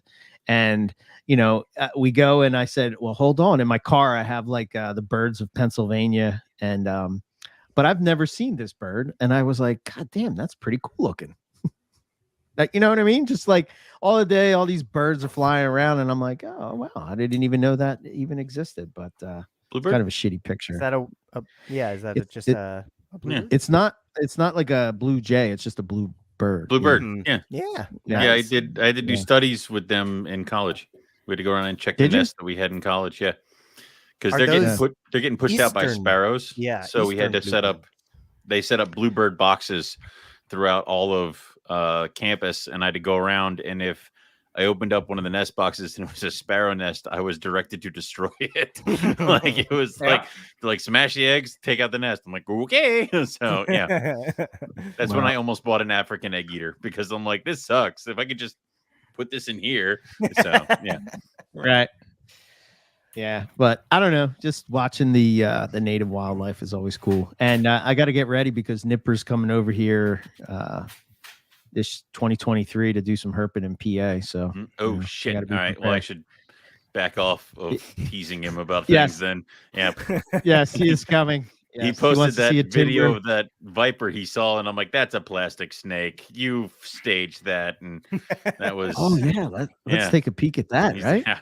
Why not? How dare you very much? It's like so. Yeah, here for the sparrows, if you're doing like collecting them, I know the university used to do for West Nile virus research and stuff. If you caught a sparrow, you have to kill it. Yep. Just dead, because they're invasive. They're everywhere. Yep. My friend and his family, they're moving to the Netherlands, and he has a red-eared slider. And I just found out that all water turtles from the United States are completely 100% illegal. Like, oh damn, it's like because they're invasive, and it's like okay, So Nipper traveled to this one island, Milos, to find this snake. Wow, kind of looks like those spider-tailed vipers. Yeah. But he's pretty close to ticking off all of the reptiles of Europe, right? Yeah. Nice. Yeah. That's sweet. So that does kind of look like a rubber snake, Owen. It does. I'm already in trouble. All right. That's fine. I'm not. He's already going to origami my spine. Okay. Like, we don't need to give him any more reasons to do so. Free handle your water cobras when he's over. Oh, mate, what are you doing, mate? When I first got them, stingy knee slaps. Exactly. Yes. I had them in my hands. He's like, if you touch them like that again, stingy leg slaps. I'm like, okay, sorry. I them all the time. I don't handle my false water cobra. I touched them one time when it was transferring them, 2 times, transferring them to the cages that they were in, and then when I upgraded their cages. Well, yours are going to be mean. They are. They're not nice creatures. Mine are nice. They are. You remember how Zach said, like, you got to feed them a lot, otherwise they're going to be right up against the glass? I do feed mine a lot. They're still right up against the glass. I think they're just waiting for me to be slow. We both got ours at almost the same time. I'm pretty sure ours are siblings. I think you got a high gold and a high black, right? Yeah. Yep. So did I. But I remember though I checked in with you, and you were like, I'm gonna feed them like my Crebo. I'm just gonna feed them a shit ton of food like every 10 days. And I was like, oh, okay. Well, Zach told me to feed them every 4 days, so we can compare notes. Yeah. I guess now we're comparing notes. We're comparing notes. I think both of our animals are roughly the same size. Right. I think but yours are mean. Psychotic, mine are friendly. You can grow them both the same way. It's just, what's your speed? Do you want to be mellow or do you want to be heavy metal? Like, it's fine. Right. Yeah. I ordered a bunch of like deep dish, like Pyrex things to start using as their water basins. Cause just the normal bulls I had, they're too big for that now. Like even the largest size. I have those really big plastic ones, like the biggest ones you can get, and the female will cram herself into that. They so love being in water. They do. So I am this close to getting them into bigger ones, and I'll probably do that. I like to use the cat litter pans because it gives me a little bit more mobility. So I'll probably move that for them. But yeah, like I'm gonna try breeding them this year because I don't know when to stop, apparently. So like I was saying, I've seen smaller than ours breed at the vivarium. Yeah, so I think it's definitely possible. Yeah, they're cool looking snakes. It's another colibrid species. They're really smart. No, they are. They are. They know the sound. Do they spend a lot of time in the water? Yes, they will. Yeah, my female all the time. My male not as much. Soak or they're in and out. Mine soak. My male's in and out, but my female will soak all the time. She's always in that water. Yeah. I really want it to be into colubrids, but it's just too much poop, too much food. Like I tried it. I only have a pair of speckled king snakes, and that's nice. That's cool. Me. Right on. I keep getting more. Yeah, me too. Yeah, they're nice. I lived through colubrids through you guys and colubrid radio. Yeah, that's or colubroid. Excuse me. Sorry. So I have to start actually having. The problem is that I get all these projects and then I'm like, well, I can't get a new project till I have success with these projects. So I keep getting these colubrid projects because then I can tick them off and be like, great, new Python project that'll sit here for years and not produce, but you check colubrid. Yeah. So one other, I want to give it another shout out because I freaking love this snake, and this is a coastal carpet, Owen. And you tell me that this does not look like a citrus tiger, and this is one of Jason's. You want me to tell you this? Oh, I saw that snake. Yeah, that's a nice. You know what I'm talking about? Yeah. Yeah. Holy shit, man! When I saw this, I was like, "Wow, look at you, man! You got some hidden gems over there. Look at that thing." Yeah, that's nice. Yeah. That's got all that gray in the sides that I love, you know, that like when I first got looks the like a baby tigers, citrus. that's why I got them. It just doesn't have as much. The head stamp is not as dark, and I mean it has more of like a yellow, like we would see in like that Balin tiger stuff, than the orange you would see in the citrus. But that's a cool snake. I like it. I like it a lot. Props to Jason. Yeah. So cool. Well, I got a wild carpet if you want to do that, and, you know. Other than the one looked at one dying earlier. on a toad. Yeah. Well, yeah. This one right here. Ooh. What in the goddamn hell? Damn. That's in the gelatin area. I figured. Okay. Oh, and what did he say? What in the goddamn hell? Yeah. That's very button-esque of you. Listen, my brain is already fried. Oh week, God, you make me laugh so much. Make me laugh some witty more. son of a bitch. Do you have some witty humor for your wedding? Are you going to say a witty line? Are you making up your own vows? What's the deal? I do have to have the introductions of the groomsmen, so I have yours prepared, and it is rather witty, if I may say so myself. Somebody please record it. I won't make it. Oh God. Am I going to have to live Instagram it? No. Yeah, I don't. Well, maybe. I don't know. We'll figure something out. I'll have somebody put something or record somewhere. Plus, we have enough. There's going to be at least 2 tables full of insane snake people. So one of them will be trying to blackmail me the entire time. So yeah, it's fine. Yeah. Oh, Eric, I sent you a wild carpet on Instagram. It's a video. I know you're always saying how there's no, like, the stripe when it goes to his tail kind of breaks and turns into lines. That one, there's a wild one, a video of it that is a complete stripe all the way down to the tip of the tail. I don't think I've seen that. Yeah, I don't think I've seen that before. It's weird. And it's a wild. That animal, the one that my EB Morelia, or EB Morelia on Instagram. The one that we just pulled up, the gelatin. That is why I fear the gelatins at Eric's house, because like I can't not that is. If he produces them again, I'm not going to be able to be as strong as I was previously, and I'm going to fold.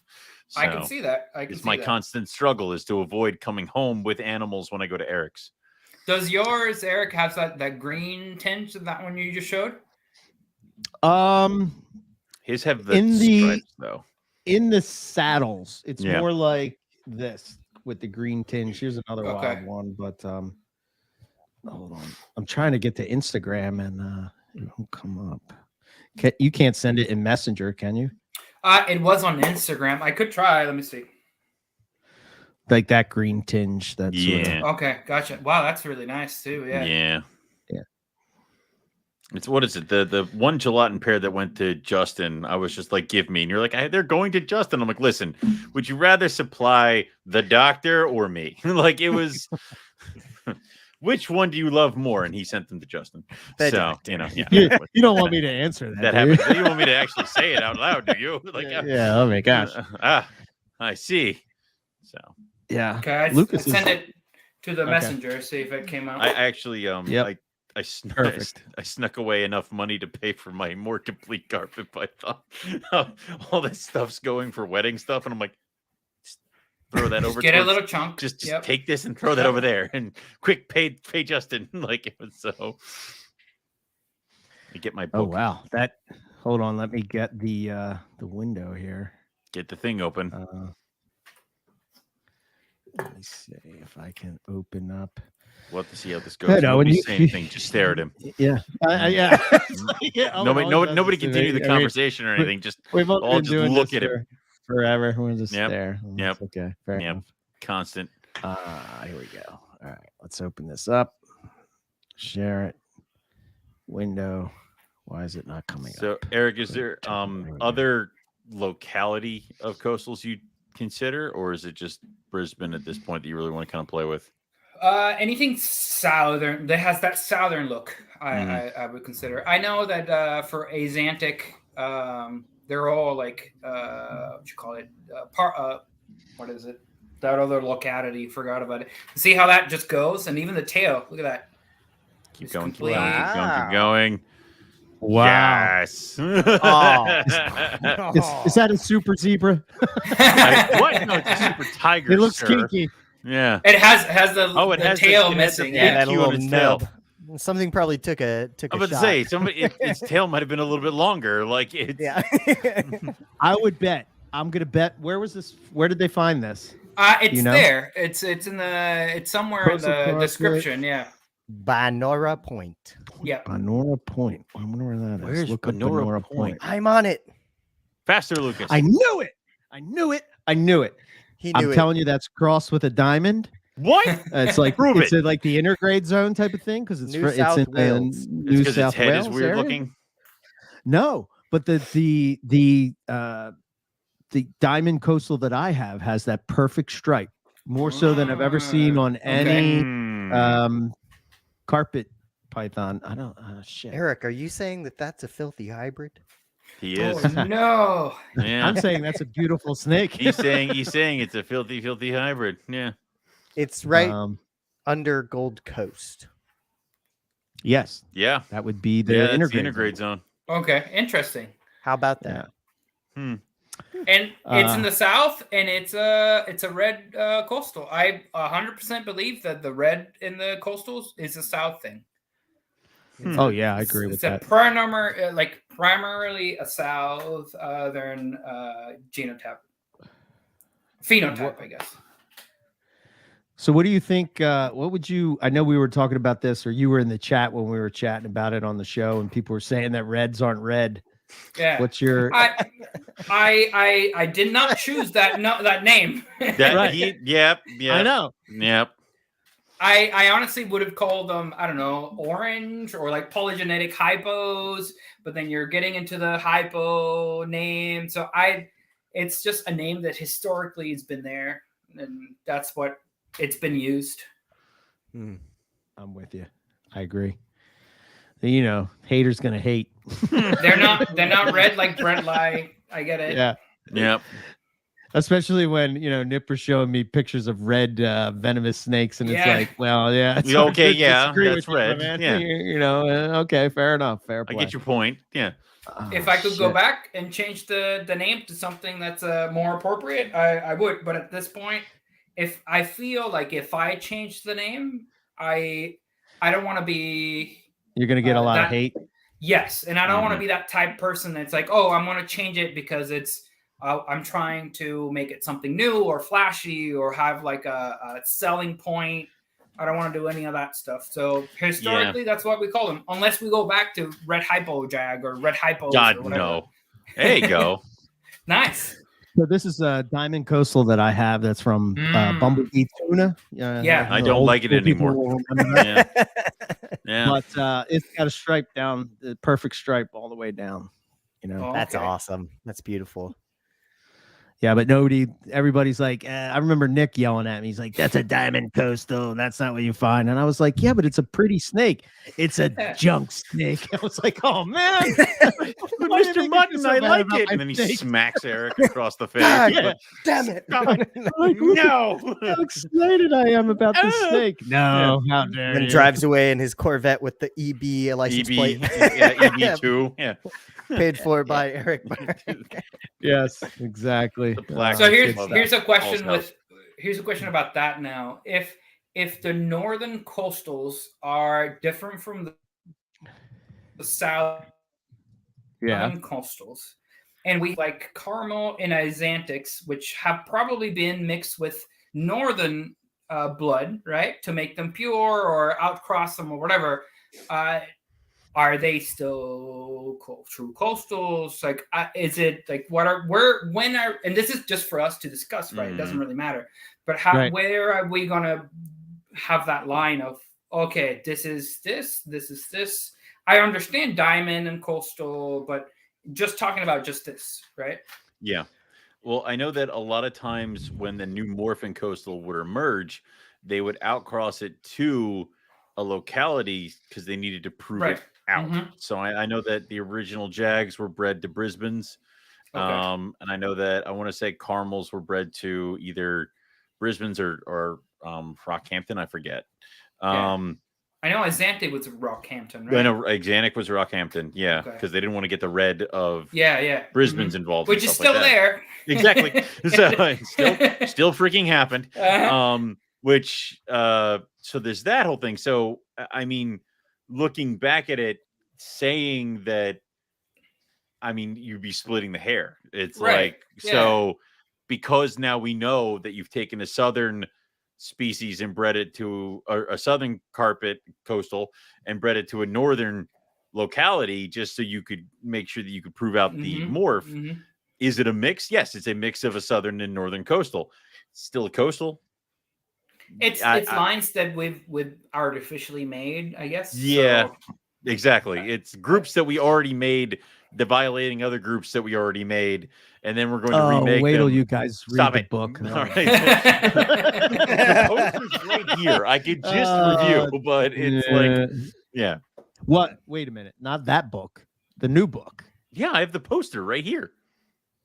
Yeah. Well, yeah, that's true. But it goes into a little more detail of what you guys are talking about. But we're kind of glossing on that because I don't have the book, but I know what happened on the poster and all that stuff. Yeah. I guess as long as we as a community and as a hobby are okay with the lines that we're drawn, and like there's always some people that are mixers and some people that are not. So as long as we're all okay and respect those boundaries, I think we shouldn't have a problem with it, right?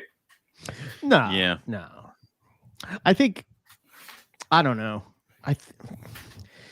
That's kind of a, because it's sort of the same thing that happened with the chondro world, right? I mean, they were just trying to breed chondros, and then clearly everybody knew that it was going to be a Biak and an Aru were going to be different. I mean, you can just hold them in your hand and see the difference, but like, they still wanted to breed them, and now you sort of have this thing. It seems like they embrace it more than the I don't know. They do, you're right. People that sort of like hang around with.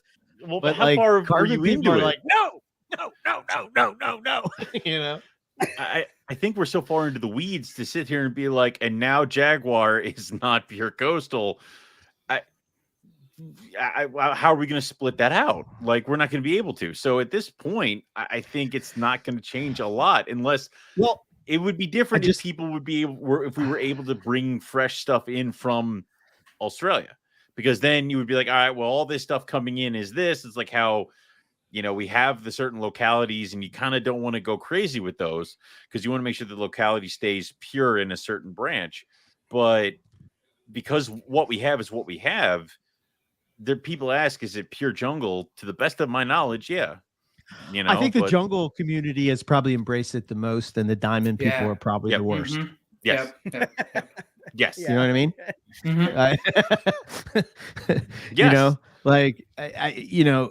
Yes. I think it just shows you how much we don't know about carpet pythons in the wild. Our ideas of what we see in the hobby, we somehow think that this translates to what's in the wild, and I don't know. I just think I think it will enlighten people maybe to sort of be a little more open-minded about that. And, Chuck's really kind of changed my mind on the whole, like, how, like, I've been guilty of this. Like, when I was doing morphs, it would be like you would have these normal carpets that grew up to be beautiful. Like, for instance, that diamond coastal thing that I had, but it's just a beautiful snake. And we just sort of like, because it doesn't have this name that, as you see now, is just kind of like, I mean, we did the best we could with what we had right at the time. Right. Yep. And that's all you can do. I think the scrub python community will probably fall into the same thing, because the more and more that they do work on scrub pythons, I bet you they break them down into more and more species. And, they better. I know, right? So it's kind of like, they're just doing the best they can. They're trying to get a locale that they know. And, there's always going to be those people that say, well, how do you know it's from that locale? And I mean, you just can do the best you can. You got the information in front of you. You do the best. You document it. You keep good records, and that way that the future generations will be able to and share that information. God damn, it makes me mad when people don't want to share lineage, or it's like, oh, I know this special thing that happened back in 1992 that I can't tell anybody, and it's just like, come on, man. Like, it's like that stuff is going to die with you if something happens in that information, because a lot of those people, like, I think Lemke's an example, right? He's not around anymore. You can't ask him where his carpets pythons came from, or where he got them, or whatever the story was. I think that's a lot of the things, like, as much as Casey Lazek doesn't want to share that information or whatever, but man, wouldn't it be awesome to hear some of his stories in a book? Yeah. Like, forget about coming on a podcast, but just a book of, like, I mean, that's that's partially why I love that Stolen World so much, because it's like, that's where all those things came from. Like, it's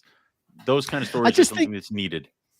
Yeah, I think about the myths that have perpetuated through the hobby over the years that have just been handed down, and we do things and we don't, like, that's why I love what you guys are doing, Lucas, with Zach and all that, where he's trying to study those herpetoculture myths, if you will, that like the egg and the cutting it, and all those there's a lot of them. I mean, we get feeding the snake outside of the thing, should it be on the all that kind of stuff. Dogma. So if it happened with that, what's to say that it wouldn't have happened with lineage and things like that? So I don't know. I think for me lineage is important, not necessarily 100% to be like, oh, so and so is pure, but if my example, I'm looking for a specific look, and if I'm going to breed A to B, I want to make sure that I'm not shooting myself in the foot in putting something that it's going to hinder whatever I want to get out, right? Yeah. So if I know dad, grandfather, whatever, I can be like, okay, that look is consistent throughout the lineage, so I'm going to have better results at the end of it. Or there's not an animal there that looks like a diamond, or an animal there that looks like something else.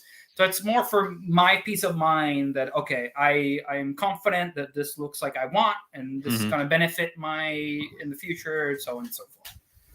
Yeah, I agree with you. It's sort of like, if you're, this is So for me, lineage is important for two things. One, I just like the history, right? Yeah. I can go on Nick's site, look at the lineage that he's done and kept records from going back to almost wild snakes, in some instances. Or, I mean, and he's done, I would say he's probably done the best at keeping those records and making sure that he has animals that fit into those boxes, right? So you could buy an animal from Nick and feel very confident that what you're getting is what you're getting. Now, does that mean that it's a pure coastal, that, what you would find in the wild? Maybe, maybe not. But this is what we're working with, and at least that it came from there, and it's not mixed in with, at some point they made caramel zebra jags to breed with this, and then all of a sudden you get this thing that pops out that's weird, and you're sort of like, oh, this is something new, or look at this, or that, you know what I'm saying? So I guess to your point, it's being about more consistent, especially with you're working with a specific gene that you're trying to sort of refine over the years. You don't want that other stuff kind of mixed in that you're going to pop out, like say they cross it with a Darwin to make an albino. What if you get red babies, and then you're going to be, are they red because they're coastals, or are they red because they're Darwins? So that, to me, that's where the lineage is. I don't keep corn snakes at all, but I like listening to the corn stars, and they were talking about how some of the corn snake morphs are hybrids, and you don't, at some point you're like, oh, what is this hybrid? Looks like California King, doesn't look like corn snake anymore. Well, you didn't, if you keep mixing that, you're going to have, at some point, you're going to have a recombination of genes, and it's going to look more like the hybrid, or that's going to be the same. Well, that's the thing with what is it? Some corn snake morphs, they say at some point had yellow rat snake and stuff in them.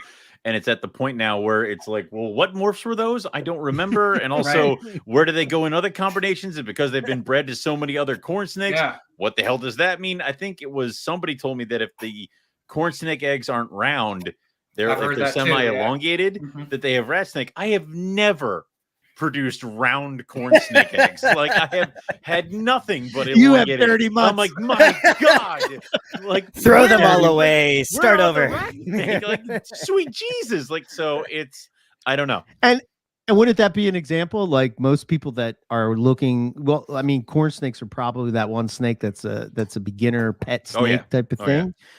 Somebody might go to like a Petco and get a corn snake or whatever. Do you think they really care if it's like pure corn snake or red, or red rat snake, yellow rat? You know what I mean? Like, I don't think that's I don't think that comes until later. I mean, probably all of us here have bought our first carpet python, or at least my first carpet python was a pet shop special. Who knows what it was? It looked like a jungle. That's what they said it was. When it became an adult, I was like, oh no, that's not a jungle. Mine was the derpy herp special. Granite and jag, baby. Double derp. Double derping. Oh man, yeah. Like, wow, I don't know. Carpet pythons are really floppy. So weird. Yeah. I can't do the flop anymore, man.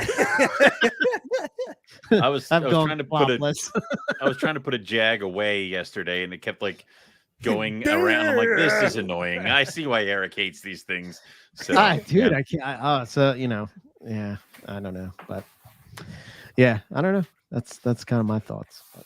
Yep. That jag thing is kind of weird, because we have, for example, like bulldogs, like English bulldogs are terrible genetically, but we're still breeding them. So I don't know.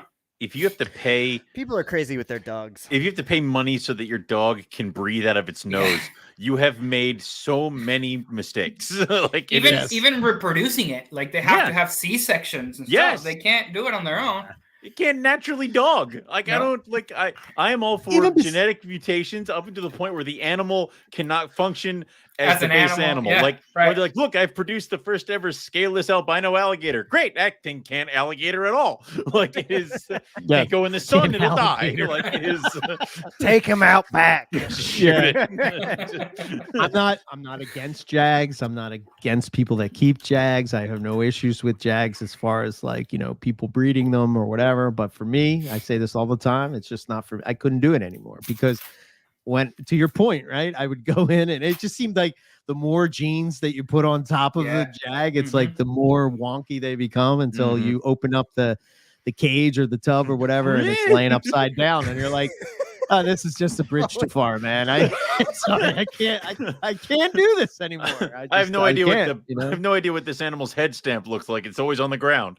Like it's The worst jag I had was a Xanthic jag I had. He was pretty bad. Yeah, he was pretty bad. Yeah, man. The hypo stripe brittle stuff is the only morphs left in my home, and I'm not gonna add other ones. So when that dies, so does the morphs in Lucas's life. Yes. Yeah. I think herping has probably changed that for me. I don't know. Maybe I'm getting old. Maybe I don't know. I don't know what it is, but it's just like, why am I doing? I just hate the game, right? I just don't like that game, because it's not about the reptile. It becomes about money, and if you're into that, man, that's more power to you. You know what I mean? Because I used to be really into the whole business side of the hobby and everything, and that's cool and all, but I don't know. I'm more of a nerd, so it is what it is. Yeah, it is. Yeah. So we'll end it on that. Yeah, nice. Just fellow nerds. Hello, all the nerds in the chat. Thank you so much for joining us, Erick Hernandez. Yeah, thank you for inviting me. Yeah. Well, I invited myself, but we like that. Happy to have you. We'll have to start inviting more weird reptile people to just hang with us, drink coffee, and talk. Yeah, it's fun. It's a fun Saturday night for sure. Yeah. This is the one of the things that I liked about this coffee company in particular, right? But I'm just going to read it, right? It says, we are a relationship roaster, right? It says, what does that mean? It's not just about the coffee, it's about relationships. We believe that the potential of people and the power of relationship connecting shared over a cup of craft coffee. We are brewing conversations, so sit down and enjoy your cup of walkie-talkie coffee as you savor a conversation. God damn hippies. God damn tree-hugging hippies.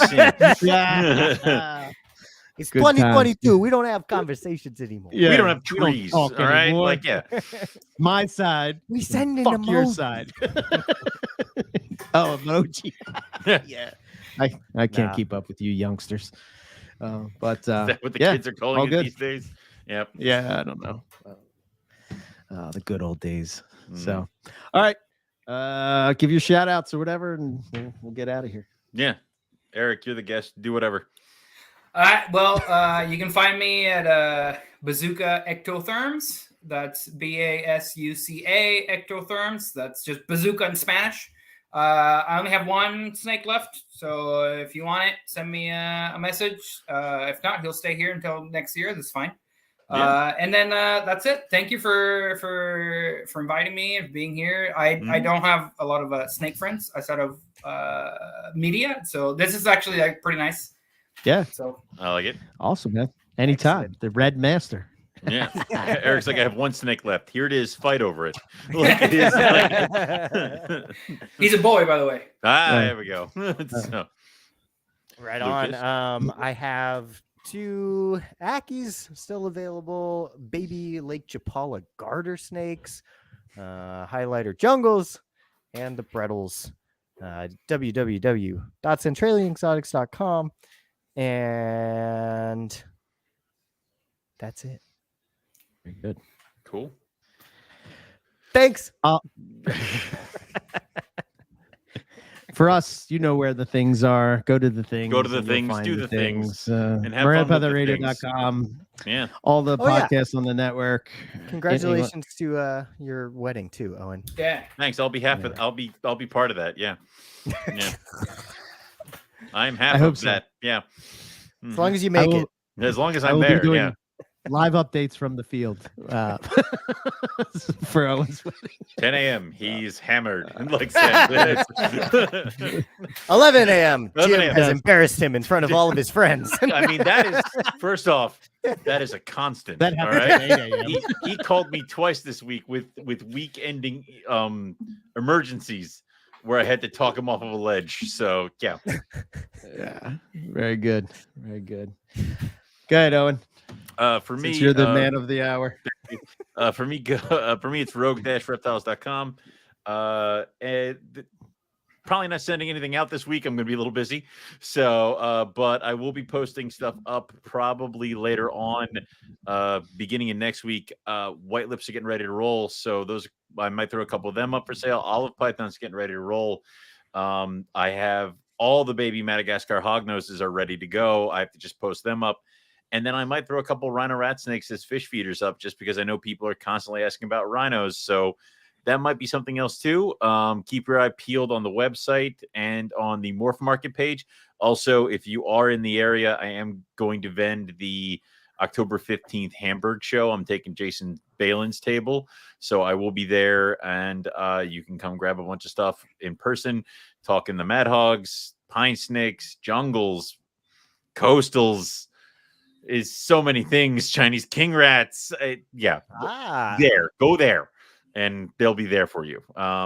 That's it. That's all we have. So we'll check everybody next time for Carpets and Coffee. Eric, Lucas, say your bye thingy. There you go. Ni hao.